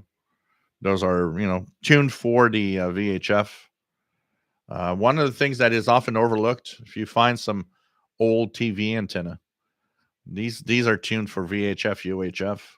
They actually work pretty well in listening for scanner radios. Keegan DXer, my dad, W9JF from Green Bay, joined the Navy in 57 up to 1960. DBS C777. Nice to have you here from Connecticut, KC1 PSK. Shelly, nice to have you here, South Central Pennsylvania. Jackie, nice to have you on board. Thank you very much. Like it's actually a lot of, there's a radios there, there's a radio here. I'm actually thinking of something. I have a question for you ham out there. All of the hams that I've set up out there. Here's the idea that I'm actually thinking of doing that could be done actually fairly in a pretty small amount of time, meaning that in the next week it could be done. I have, so here's the thing. Okay, yeah, okay. I want to have you antenna experts out there. Tell me if it'll be fine. My FTDX10 is in the kitchen for a very simple reason. The antenna access is easy. And so I have about 25 feet of coax between the antenna and the radio, and it works great. I have this crazy idea because the antenna needs to stay there. I have this crazy idea of taking a long coax, which would be probably 50 to 75 feet long. It would go from outside next to the house on the wall, have a 90-degree turn at the front of the house so that it can enter my antenna wires right here where all the rest is coming in. Would I still have with a good coax? And is there a better coax than right now I'm using, the standard RG58? What would be your suggestions of either coax? And would it be decent and work well still if I have, say, 75 feet, goes from the backyard outside up to the entry here in the front? I will try to have it as short as I can because I don't know exactly what the length I need is, but let's put it at, say, 75 feet. Would I still have the performance I have now or equal or close? That's the question I have for you guys, because that's a crazy idea I have, and that would actually give me the ability to have the FTDX10 here in this room with all the other radios instead of doing ham radio on a kitchen table every day. So just question out of the blue like that. If having, say, 75 feet of RG58 isn't too bad, as long as it's good quality and well done, I would like to do that because I want to get out of the kitchen. The radio room is here, and that's where I want to be. And I would see the FTDX10 here. But it would be probably around 75 feet from the backyard up to here. Of course, try to remove the angle as much as possible. But right now I'm at probably 25 to 30 feet in the back. So I'm going to continue here. Christian Marcoux, bonne année. J'espère que tu vas bien. Nice to have you here from North Bay, Ontario. What else do we have? MDK2 says I can read a little Cyrillic too, but I don't know any language of the language that use it.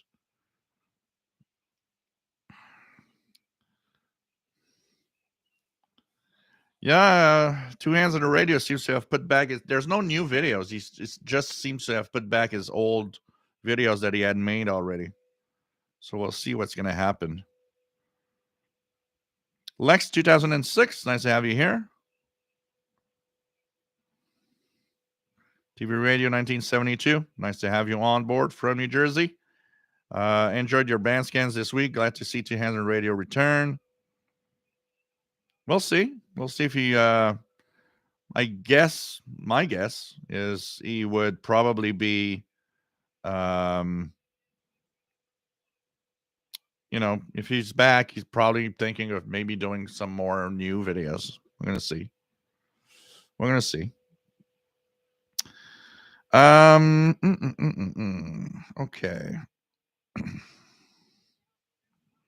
What else do we have?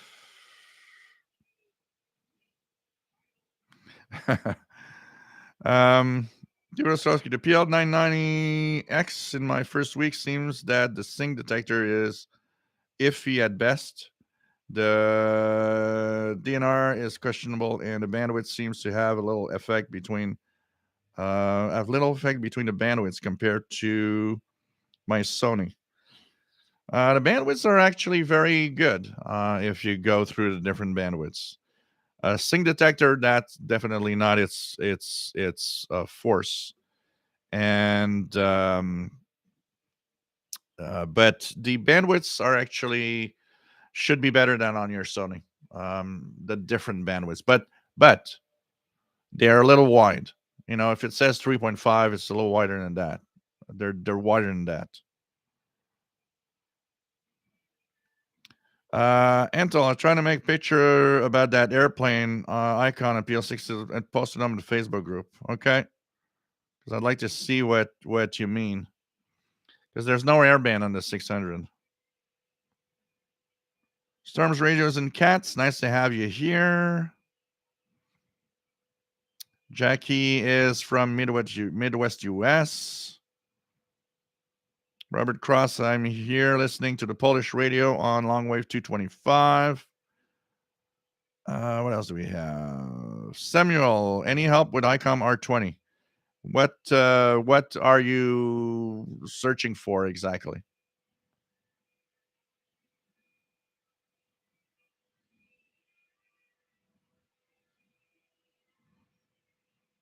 So TV Radio 72.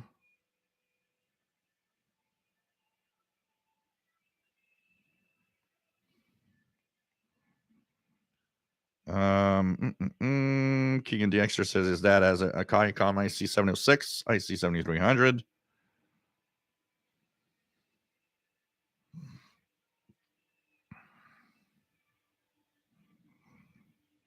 Okay. Brett Wayne, for HF, 75 feet is not bad at all. So from 160 to 6 meters, I shouldn't have too much trouble with 75 feet of RG8. Because I honestly think this week I would like to bring the radio in the shack here. I'm going to clean up the tables here and put the ICOM, the Yaesu. Probably the Yaesu is going to be here on the main table. And I'll be cleaning up there because I want to put laptops there and put different things. I clean up the stuff, but it gets messed up so fast. I want to clean that up now and have a nice clean display of radios and stuff. And the other thing that would be nice with that is that I could actually do ham radio or try ham radio stuff live because everything would be here where I do the live shows. So that's the other thing about the rig. What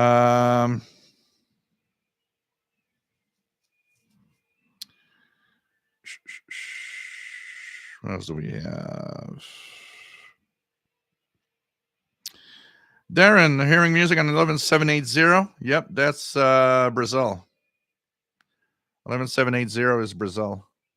Let's check it out here. 11780. Yeah, coming in quite well. Radio Nacional Amazonas in Brazil that you have there. Art says for HFRG8X, will do fine with minimal loss. Neil Tunes, regarding your longer coax run, I use 40 to 15 meters, so 45 feet of cable. Works fine. Just keep loops and bands fairly shallow. But I would use MNP Ultraflex 10 millimeter cable with their own connectors. So, yeah. Okay. Because that means I would bring in the Yesu here, which would be where I want it to be. I mean, I got people over the other day, and it's like, yeah, we could eat in the kitchen. I just need to remove the radio, the the radio, the power supply, the cables, the manuals, the books, the stuff that I left there just because that's where I'm doing stuff. I got to say that I want to bring in air. This is the place where it has to be. It's obvious, but I don't want to bring the coax indoors. It would be shorter, but I don't want to have it indoors because it's going to be like some cable dangling up in the ceiling. I don't want to have that in the house. And I thought, well, by having the coax outdoor, following the house on the side and coming here, that would be the best. So okay, thanks for the little tips, guys. I knew that I had seen a lot of people that had like 100 feet and seemed to be working very well. I was just curious. I know the critical thing on coax is really bending or any bends or any loops that the cable does. That is the biggest problem, much more than maybe the length of the cable itself. But I thought, yeah, I want to have the radio here. Of course, I want to have it here. Um. So Brett Wayne says RG8X would be better. Okay. After 50 feet, much better RG8. Okay. Thanks, guys. I'm gonna check it out. Mickey Dalmage using RG213 for my lead-in. Of course, my tower is away from the house and 65 feet up. Okay. So I'm going to check that. Thanks, guys. Thanks, guys, for the recommendations. Thanks to you guys. Maybe by next week, the FTDX 10 is going to be here, which is going to be kind of fun.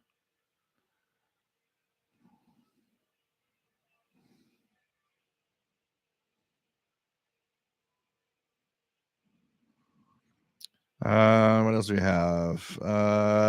David Barcelona. I use AirCell 5 coax for pretty much all my runs on all bands. Low loss coax with solid copper center conductor. Same diameter as the RG58 or so. Diameter is not too much of a problem because, anyways, I do have RG58 coming in here already. So that's not the problem since it will be fine. It's really mostly, the best. What's the best? So you guys might suggest RG8.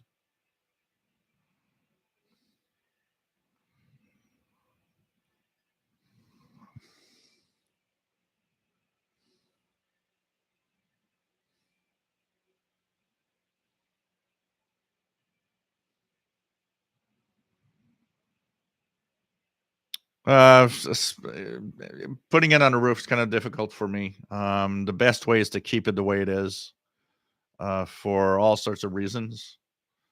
Already I'm playing with fire with the neighbor, the neighbor's tree without asking and stuff. So it's like, because the antenna in the back is about each V is about 50 to 60 feet in length.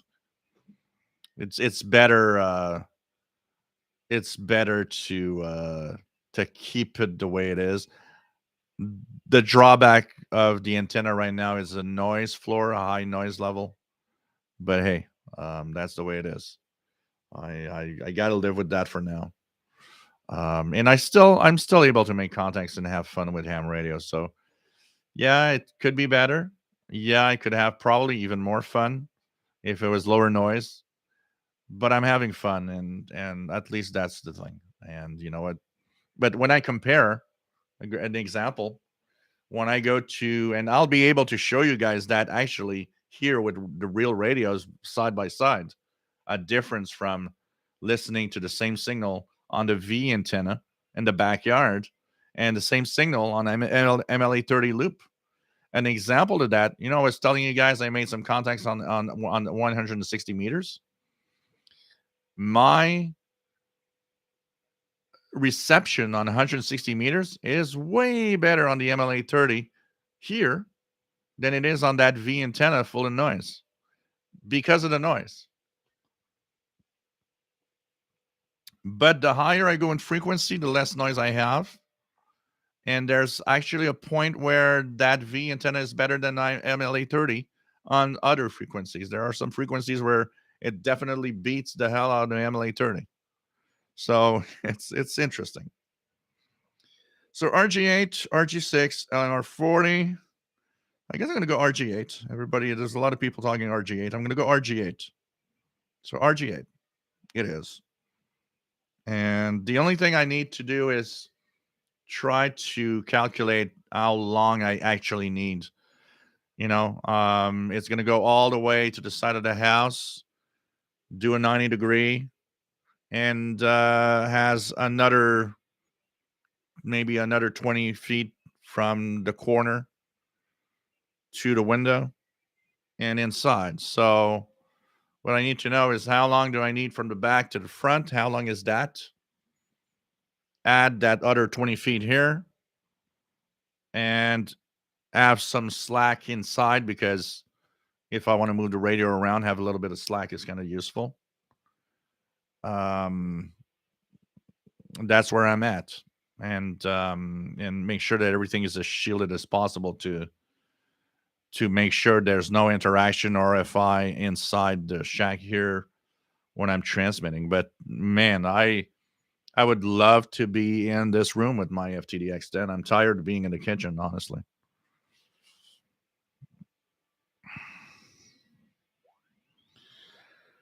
So what else do we have? Mark, anybody turned on the soft mute on PL330? I don't think you can. I think by default, you're stuck with the soft mute on all of these. Beam C bike, I got around 100 feet of coax of Ultraflex 7 from Messina Poloni, and there is not much loss. Works good on shortwave for UHF. I have 30 feet of RG213. Yeah, well, there's a lot of things Jim's radio check with two hands in a radio, and I got tired of it. Brett Wayne, nice. Ham live. Yeah, that'd be fun. TB Ostrowski says, one thing I noticed on the PL990X is how sensitive it is to medium wave DX. Seems that every 10 kilohertz is a signal, some faint, some strong after sunset. It is, and it is great on medium wave, on long wave too.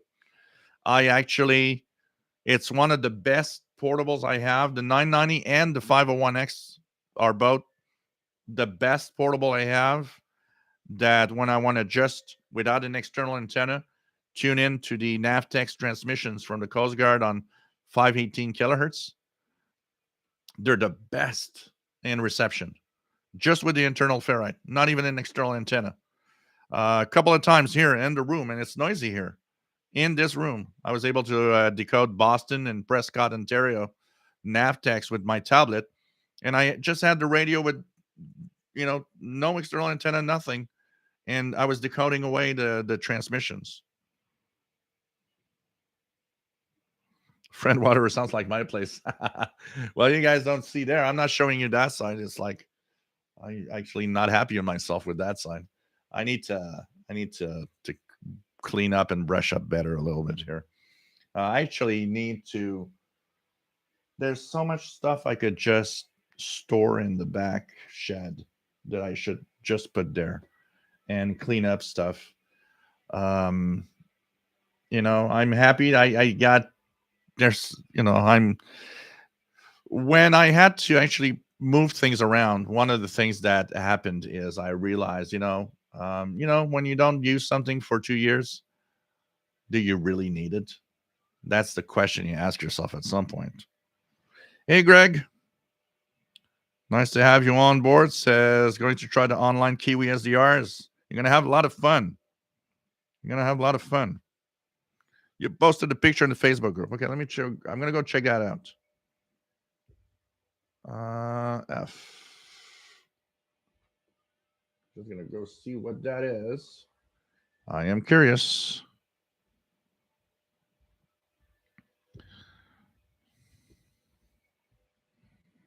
So,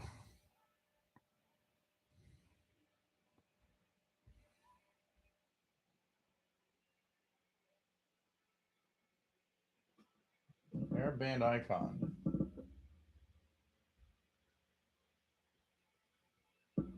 on the bottom left.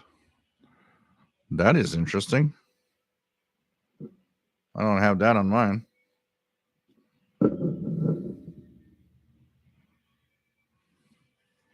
And it's a 600, not a 660 or a 680. I don't have that on mine.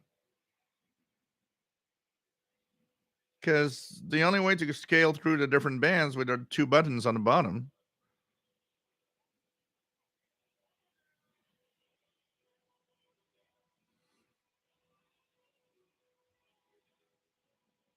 Then the only other button would be the FM button. And even that is the bandwidth. That is because, if it's a 600, could they have replaced? Could they have replaced? Oh, I'm wondering. Could they have replaced?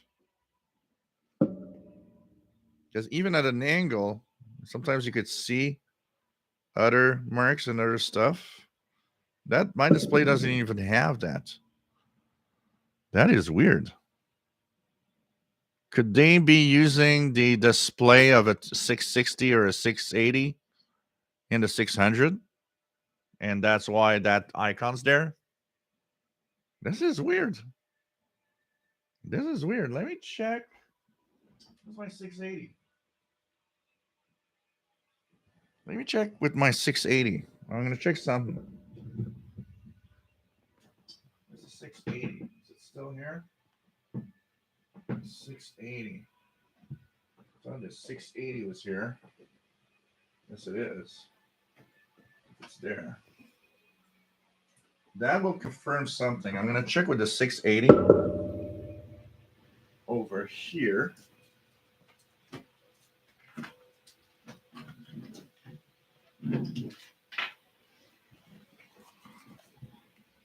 Okay, it doesn't have batteries.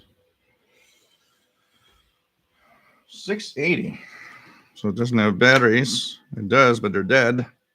I'm just going to check something with a 680. So this needs charging. Battery. Check that out here.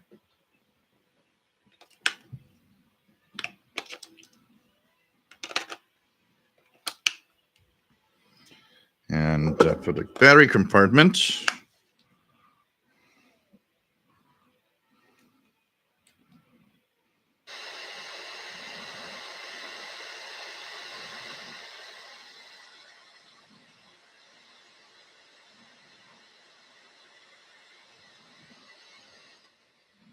does this one have that? Airband. Yeah, and that's what they did. You know what? I think they're using, because look on the six. Man, this is very dirty. Sorry. Look at this on a 680. It has it here. I'm guessing that they're using the same panel for LCD, and they have the same panel in the 600, and for some reason yours has lit up with a plane because the 600 does not have airband. But my guess, because I mean they're the same size, same look, I think they're using the same panel. I think they're using the same panel, and what's happening is because they're using the same panel, yours has that airplane lit up on it. Because mine lights up on the 680 only when I'm in the airband, and that's kind of interesting. So maybe that would be the answer to your puzzle of the 600 is that it's lit up for some reason. Something happened that lit it up, and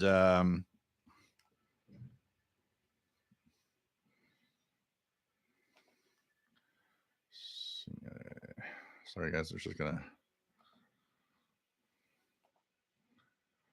there we go. So that's bizarre. That's bizarre. I believe that it's the same panel they're using, but something in your receiver is um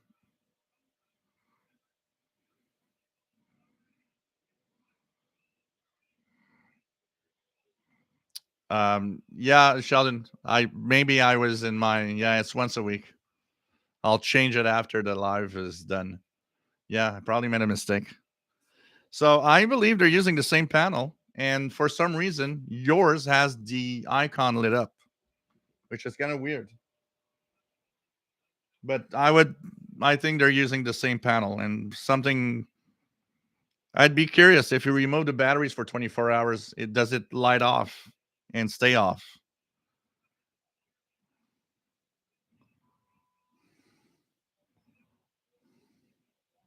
So it's kind of interesting. Very interesting. Okay, what else do we have? What else do we have?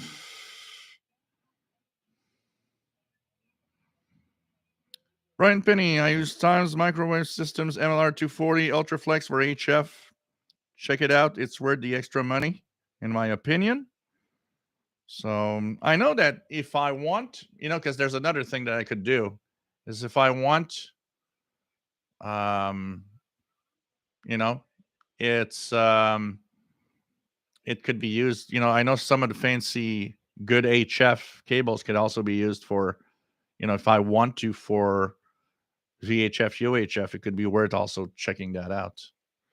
No, I don't think that there's an early sign of any problems, Sunwave.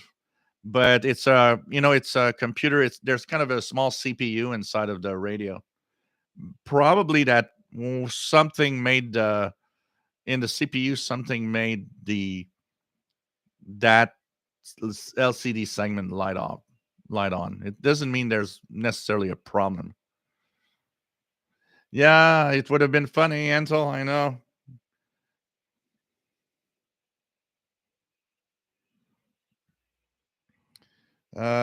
Kevin, order the tape to wrap your connections outside.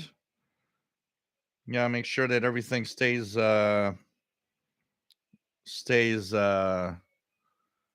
without any humidity and water and watertight. Yeah.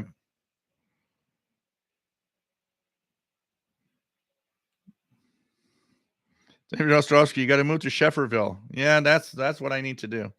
I actually am not a problem with snow and cold, so I'm gonna move up north to some small in the woods. I'll build a cabin in the woods.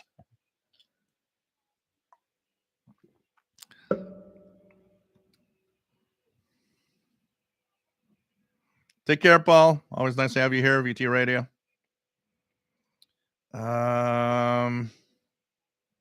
Matt says, "Yeah, I don't have the airband icon either. Not that I can see on the PL600."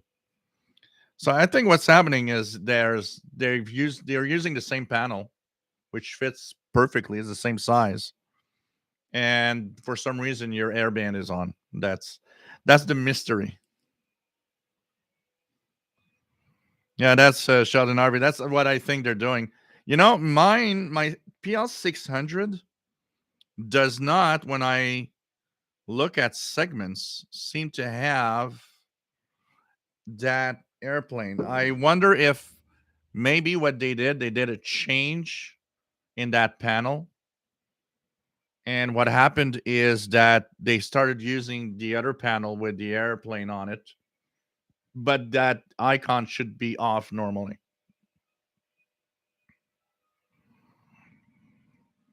So maybe they made a change later in some of the models. Alexander, we're in Canada, in Montreal, Quebec. Yeah, that's the thing, Matt. I think maybe it's a change they made later. Maybe they switched panels at some point in the production line.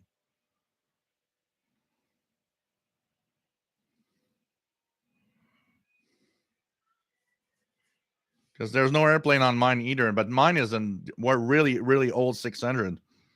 My 600 is the first one of the first higher end Texans I purchased. And this thing is a good 10 years old, if not more. My 600 is more than 10 years old, I'm pretty sure. And I used it a lot back then. They have improved over when the 660, 680 happened, though. But I guess maybe they changed the panel at some point. That's my guess.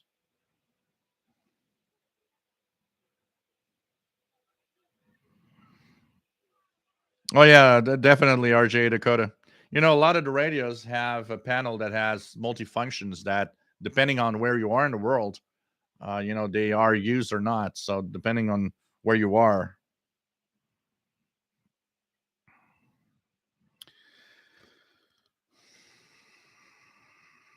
Yeah, I probably made a mistake. I said twice. I was thinking of twice a week, like when I had Wednesday shows. Mr. X, nice to have you here. Yeah, Brett. No, I know you lose at 100 feet.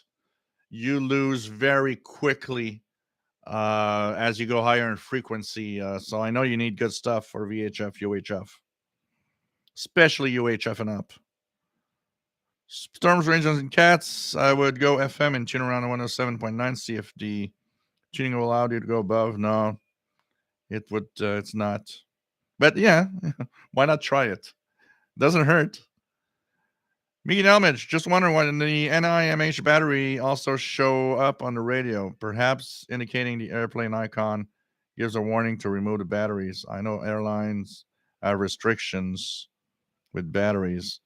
No, because mine is set. It's a manual setting. The NIMHD on the display, it's a manual setting, and mine is set to NIMH, and their plane doesn't show. So I don't think it's that.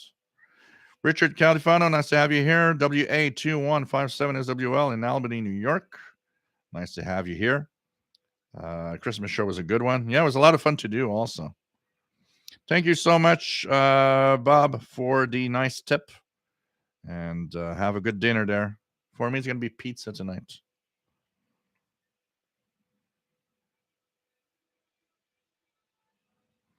So I would guess, you know what? Maybe in the production run later, they started using the new panel that they had on the, why have 20 different panels under the same size and have the same look?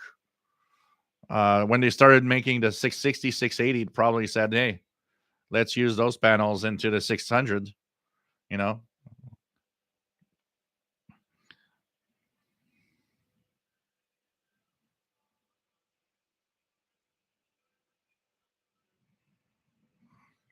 Hey, I'm down to chat. Pizza it is, says Bob.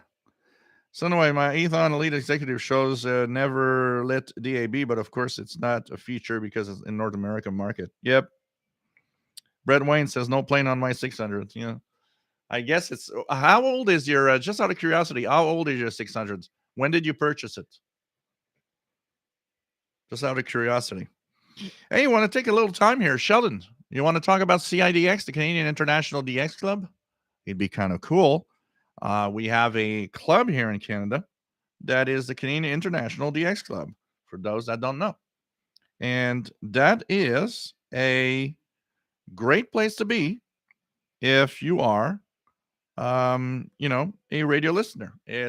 You're part of a club, first of all, and that it's you get a bulletin, a digital bulletin every month that is the messenger, and the messenger is, of course, a all band, all we talk about 0 to infinite megahertz. It's a band. It's a general coverage club. Has a lot of nice columns. I'm just going to show you the cover of this January's um,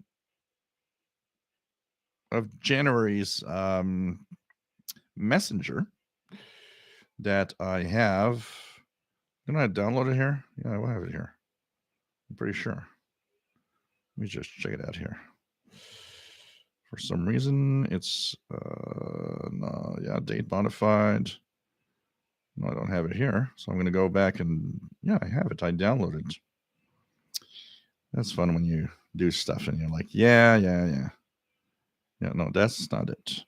So I'm just going to go back and get it again because it seems it's not in the list here. Sorry, guys. So the messenger is really cool because it's a great little bulletin that you get every month. I thought I had it here. That's sorry, guys. Oh man, sometimes the stuff happens. Let's check it out. Need to find. I'm just gonna go through Messenger or CIDX. CIDX. There we go.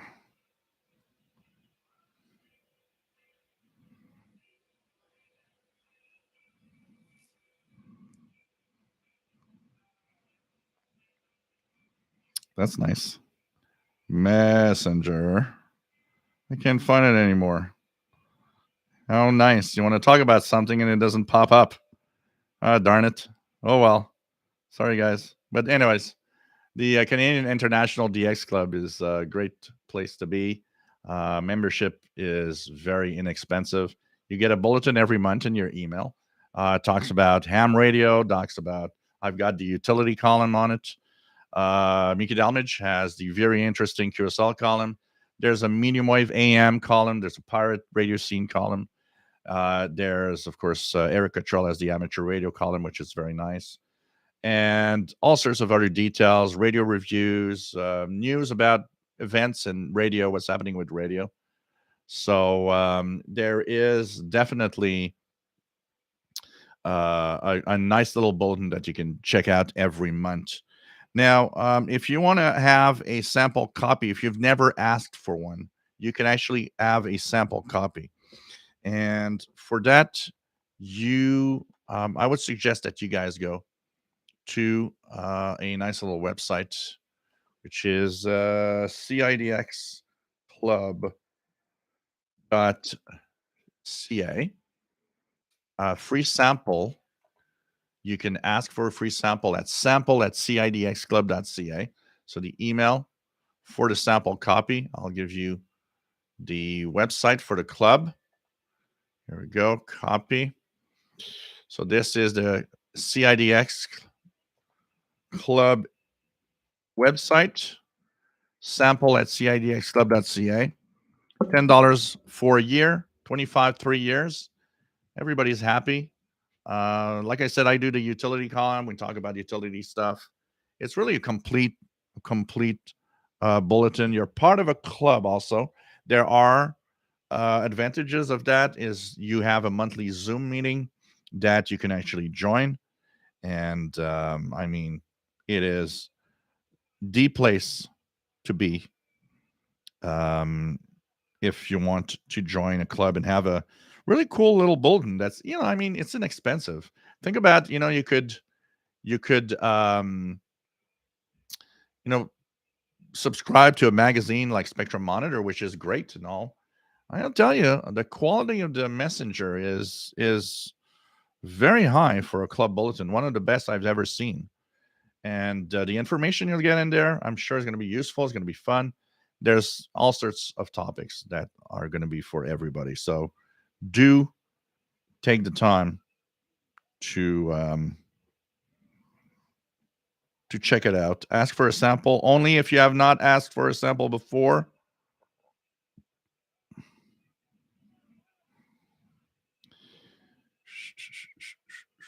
Let me just check it out here, guys.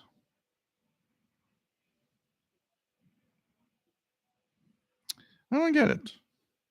I downloaded it on the tablet, I'm pretty sure, and I can't find it. That is the most annoying thing. I thought, yeah, it's gonna be easy. You're gonna find it. Yeah, no problem. You're gonna find it. Yeah, right. Downloads. Got my astronomy. It's not a particular order date. That's date modified. What about by name? Maybe that's what I need. By name. Messenger.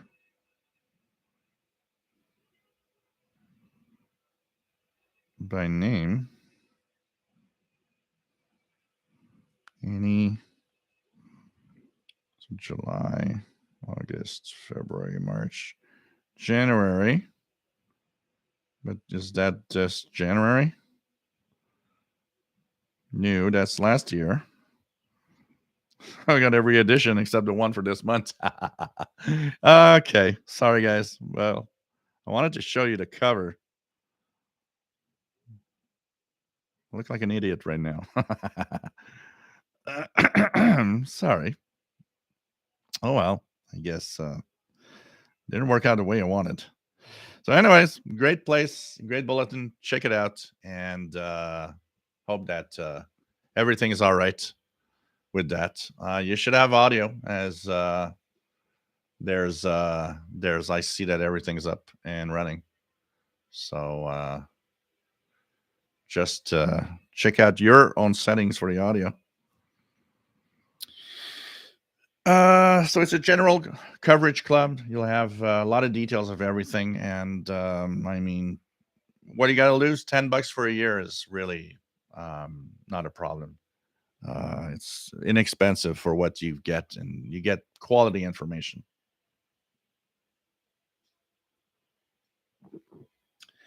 Okay. What else do we have? Anything else? Dinner time, Art. Take care. We have. Let's go down here. RGA Dakota says, I also noticed that the Texan uses the same panel on nearly every radio with some important exceptions. Yeah. Richard Garofano, I've been using my ATS 25 almost every night. Radio Romania loud and clear on 6020. Alexander, I have a question about the Sony ICF 77. When I'm on FM autoscan, it always holds on 0.5. Example station is on 99.70. It will hold on 99.75. Distorting the sound. Any ideas what it could be? It could be, you know what? I've seen that happen a lot on radios that have auto scans. They kind of stop a little off. So it has to do with the way the radio detects the frequency, and it decides that it stops there.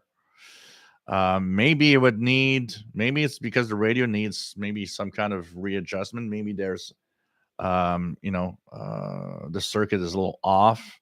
It could be simply a flaw of how the radio works. I don't know if anybody else has a 77 and can check it out, but it's definitely something that can happen. I've seen that happen on a lot of radios, on especially when you're on FM, where the tuning stops a little off.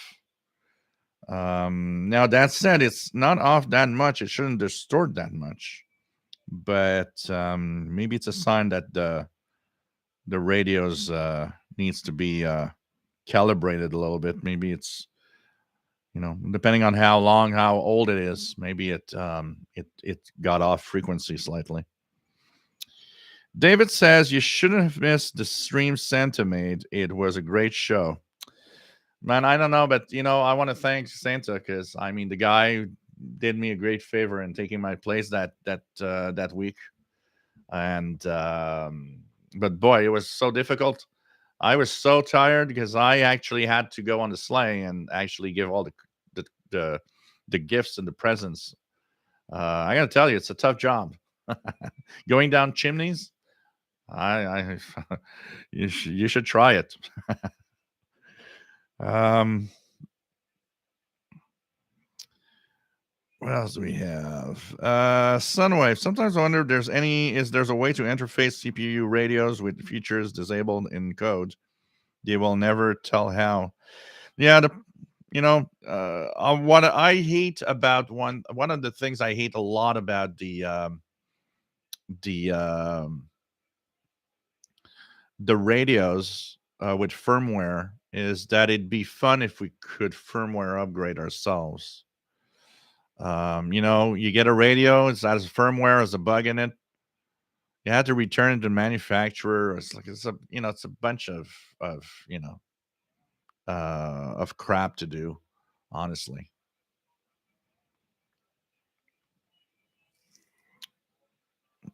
Mm.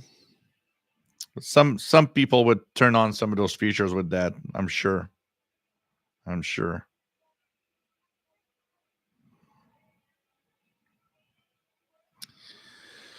Dostoevsky. So the MLA30 Plus is amplified. So does the polarity of the negative positive connection matter? Actually, well, in the power, yes. If you mean at the antenna output, what you're getting is technically an amplified signal. It's like getting a signal from any antenna. There is a component where there needs to be one side to the, for example, if you have a plug with a tip, that's where the signal needs to be. There is pretty sure one that is the tip, the other one is the shield, and that needs to be kept in that order, probably.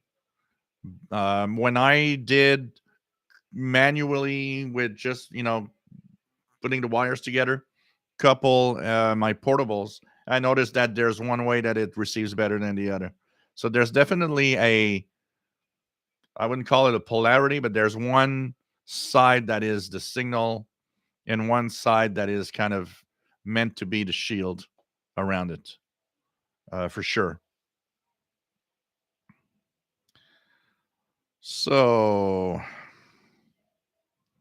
72 pages in the January issue. So what else do we have? Check my email. Oh, there we go. Check my email. Oh, here we go. Hey, I got a free sample. There we go, guys. I don't know what I did. I read it all. I was doing ham radio stuff yesterday, and I read it. I was looking actually at the cover also. Here you go, guys.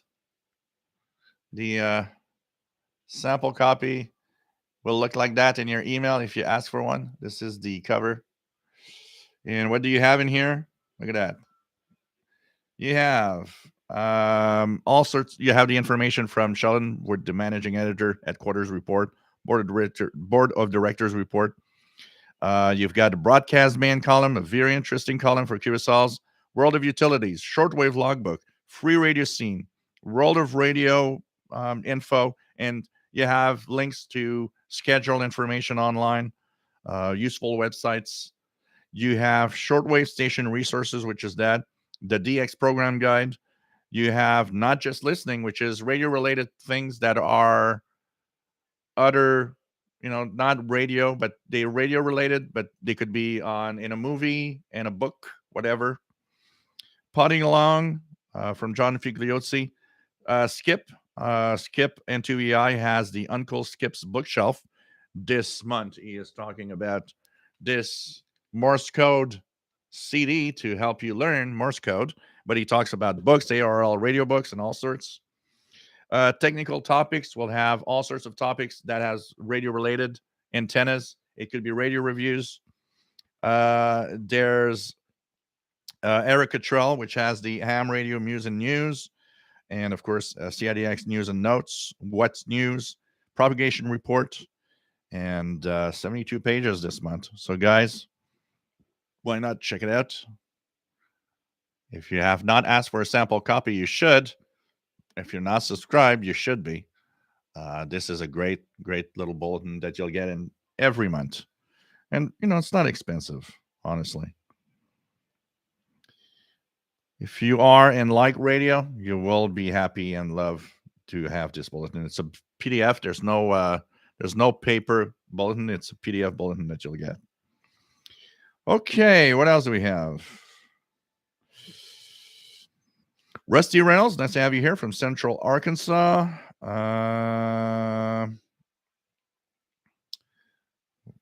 Madeline as a Texan PL 330, and it's a great radio for a beginner. Honestly, it's a little complex, probably for a beginner, but it's a great radio. You're starting with a good radio, honestly. So, solitary radio listener, nice to have you here from Southern Illinois. We have thank you, Greg, for the videos on the Kiwi SDRs. Brett Wayne, what is on 1940 in the morning, 3 to 4, 5 a.m. Eastern time? Well, 1940 is a ham radio frequency. So technically 1940 kilohertz, you should be hearing hams. What does it sound like? Maybe you're having images of an AM broadcast. That is often the problem on those frequencies is an image or something that comes from the AM band popping up on 1940. What does it sound like in general? Just curious. Middle of the night like that. I mean, you are smacking the 160 meter band of amateur radio. So it's kind of interesting.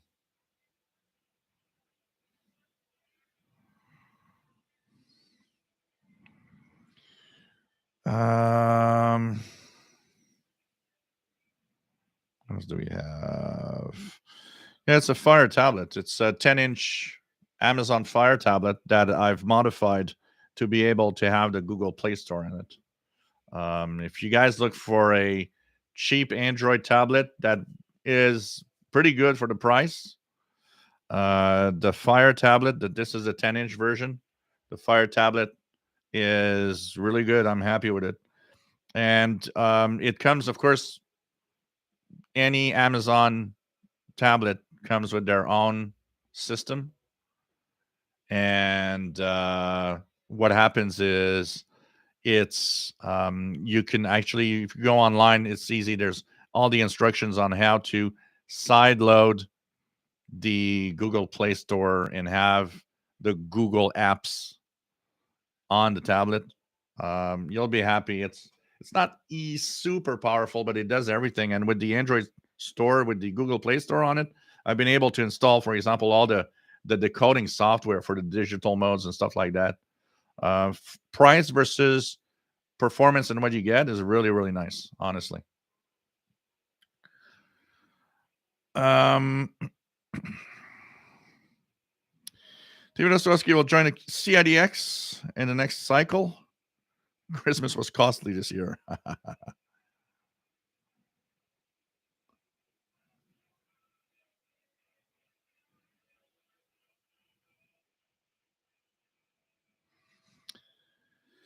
What else do we have? What else do we have?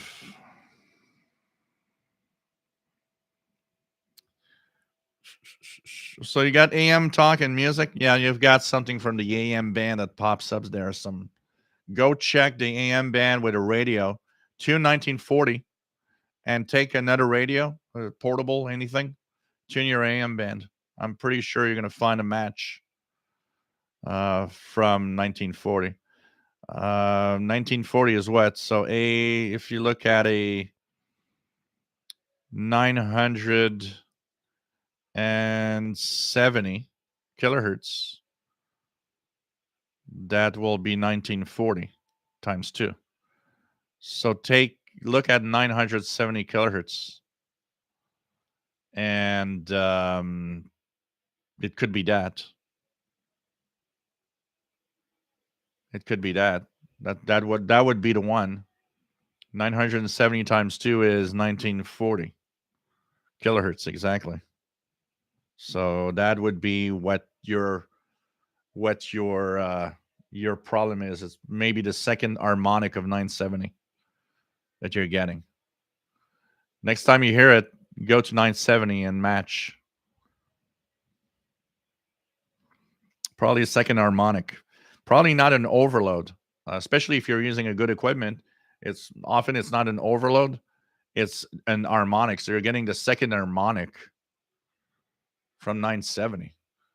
I'm pretty sure you've got an harmonic from 970.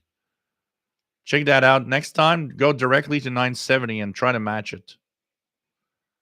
Because 1940 and 970 are, second harmonic.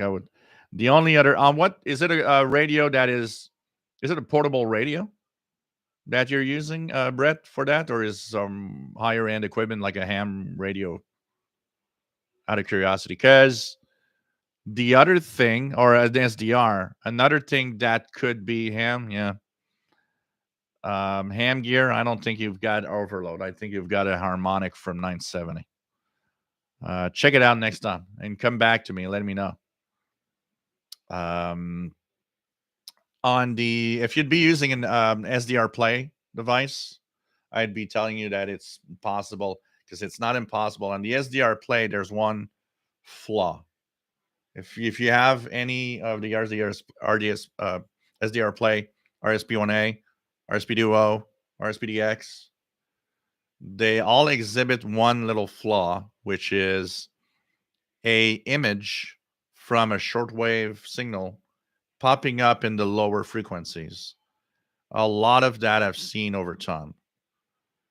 And so you got to be careful when you tune the SDR Play devices from, like 160 meter band up to about 4 megahertz, 5 megahertz.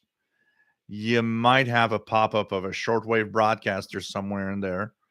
And the way that you can actually check if it's an image, in the main panel of the SDR Play device, you can go ZIF or LIF, low IF, zero IF.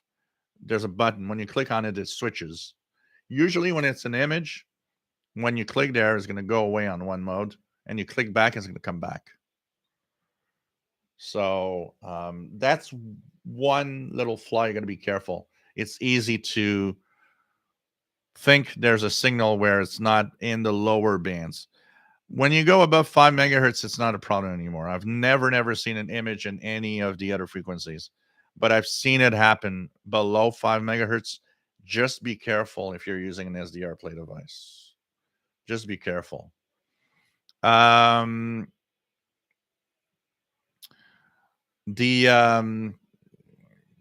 SDR, I'm just gonna go down here fast because I'm reading the live chat there, and I'm a little behind here. I'm just gonna check out here, make sure I don't miss on anything. And Mike WDX50 Fire tablet a while back, and sideloaded Google Play Store. Really nice little tablet when you add the functionality. Yeah, because that's the important thing. You have to add the Google Play Store, or else, if that would not be possible, I would never purchase this, because it's the Amazon store is so crappy in choice of apps. But it's an Android tablet in reality. You just have to sideload the Google Play Store in it.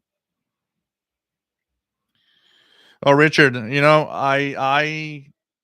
I go crazy when I want to tune the AM band, the medium wave band, and hear all of the US stations at night and hear all the politics across the band.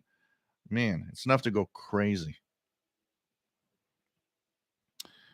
David's got a Surface Pro 7. That's in a different range of tablet, though.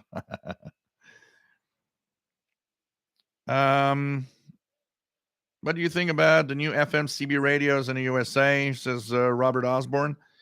Yeah, why not? I mean, I don't know if it's going to revive or change anything to the CB scene, but why not? It's kind of cool. Why not add? Why not? Honestly, why doesn't the CB band have all capabilities, digital modes? Let's do FT8 on CB. Why not? Let's dedicate channels for FT8 and like ham, but just CB. Why not?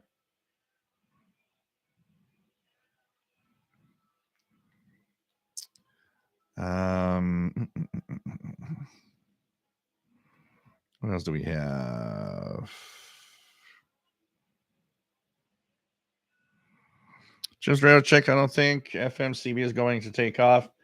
Well, I don't think, CB radio is because it depends on the market. CB radio is dead in some areas, but it's not in others. But I don't think CB radio is going to revive. I think it's an effort for these companies like Uniden and so on. It's an effort for them to try to revive CB radio. I don't think it's going to change anything, personally. Chuck Yunkin, nice to have you here.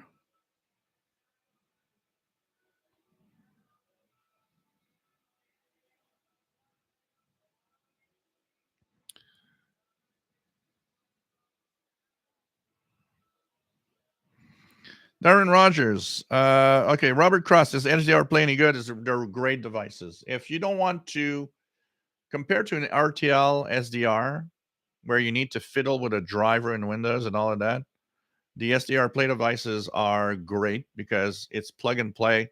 Install the software and plug and play. It just works.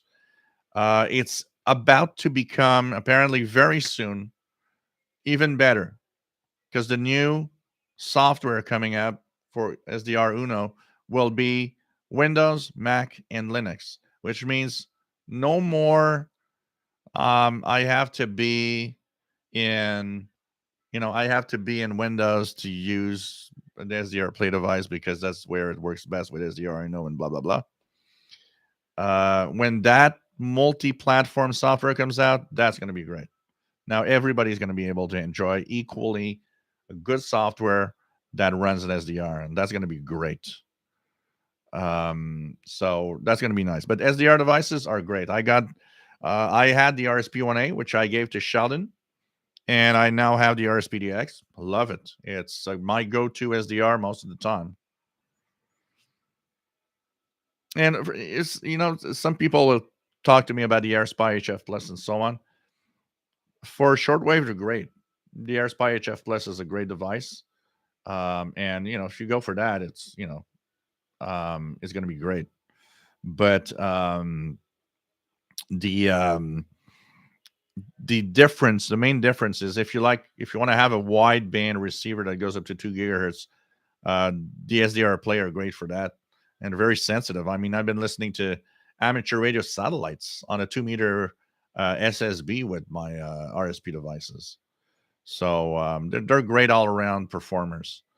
Um, just if you're looking for a wideband, the AirSpy has a very, it has a little bit of VHF and that's it. Not a big part of it, not a big chunk of VHF. AirSpy is more for like long wave, medium wave, short wave, if you want something like that. And it's also very good on its own. Darren, I don't understand when using a tablet with the digital mode apps. How do you establish the connection with the receiver like the Texan PL990? I don't think it has Bluetooth connection.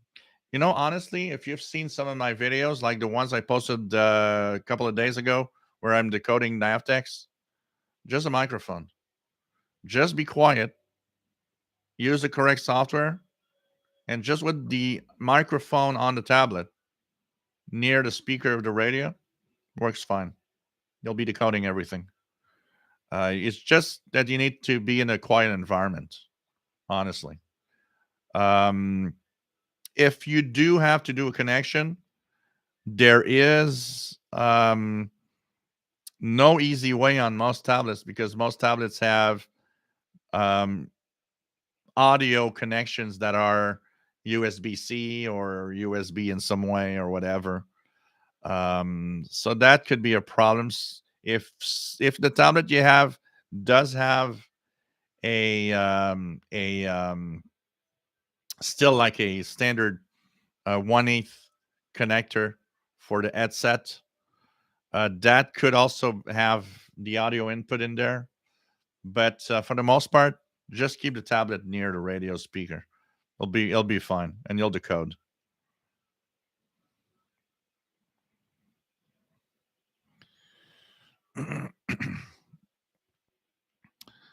What else do we have?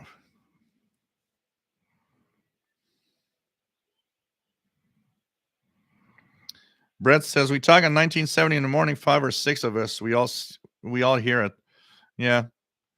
Next morning, try it. Go to 970 and compare. But it's definitely an image from one of the AM band. Not an image. It's an harmonic. It's an harmonic you're getting. One of the AM transmitters that's powerful enough is giving you some harmonics.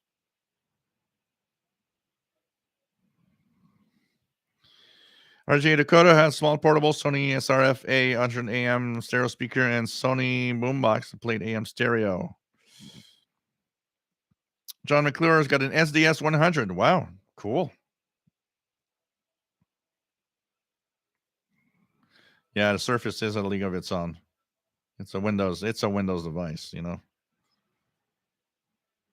Jim's radio check. Is that going to work on Chromebooks? Unfortunately, nothing is fit to work on Chromebooks.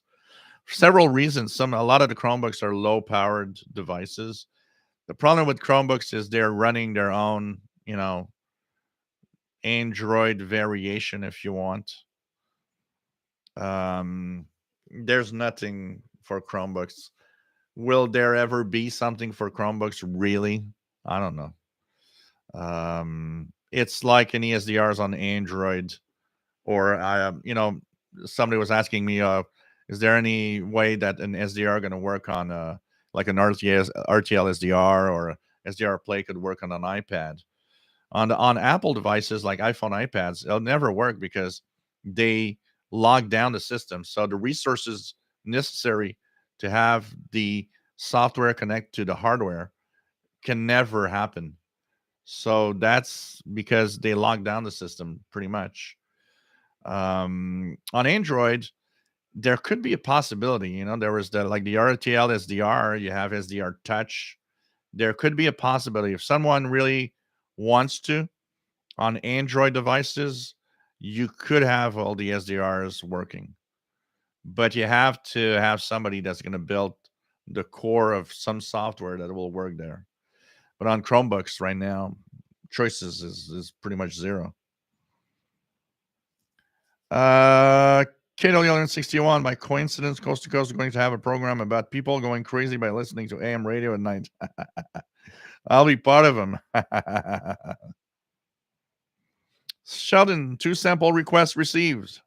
So enjoy and hope that you have fun reading, and maybe join a great club and join Zoom meetings every month also with us that where we talk about radio and all sorts of things radio related. It's a lot of fun.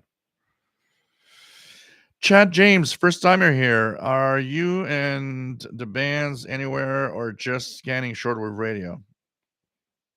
We're listening to radio and most listening. I'm not, unless a pirate station is broadcasting me. I'm not. We're not on the radio.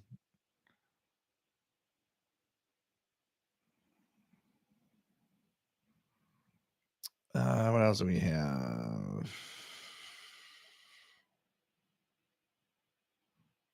No, we're not on the bands right now. Matt, just about the only radio software I've ever seen for iOS comes from Black Cat Systems because that guy is committed. Mac head from the times of the Windows Mac wars.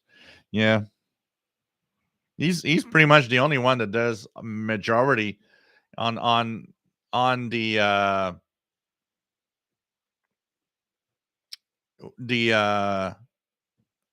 on when you look at the software he has, he's probably the one that has a majority of all the decoding decoding of digital modes for iPads and iPhones.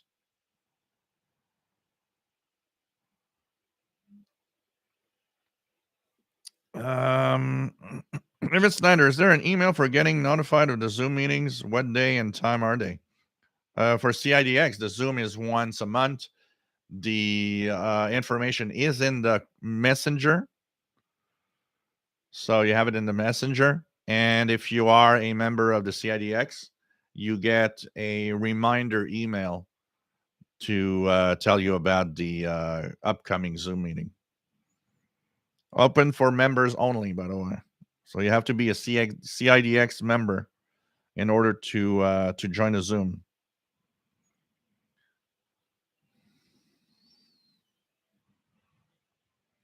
Swedley says, I've got it working on a Chromebook, but through a Chromebook that lets you run Linux. Yeah. Yeah. For Chromebooks, you have to have have that Linux side activated and then have the software on Linux, which is unfortunately very limited, which is sad. Alan, any activity on numbers channels? Well, you got to check Preom. Preom is the best website for that. What else do we have? What else do we have? Can you run that SDR software on a tablet? Only a tablet that would run Windows would work with that for the SDR Uno. Dean Watson, great show as usual. I just joined CIDX. How long till I get access to the monthly bulletin? Well, you should get your first monthly bulletin immediately. So it should be there and your email waiting for you pretty much now. So,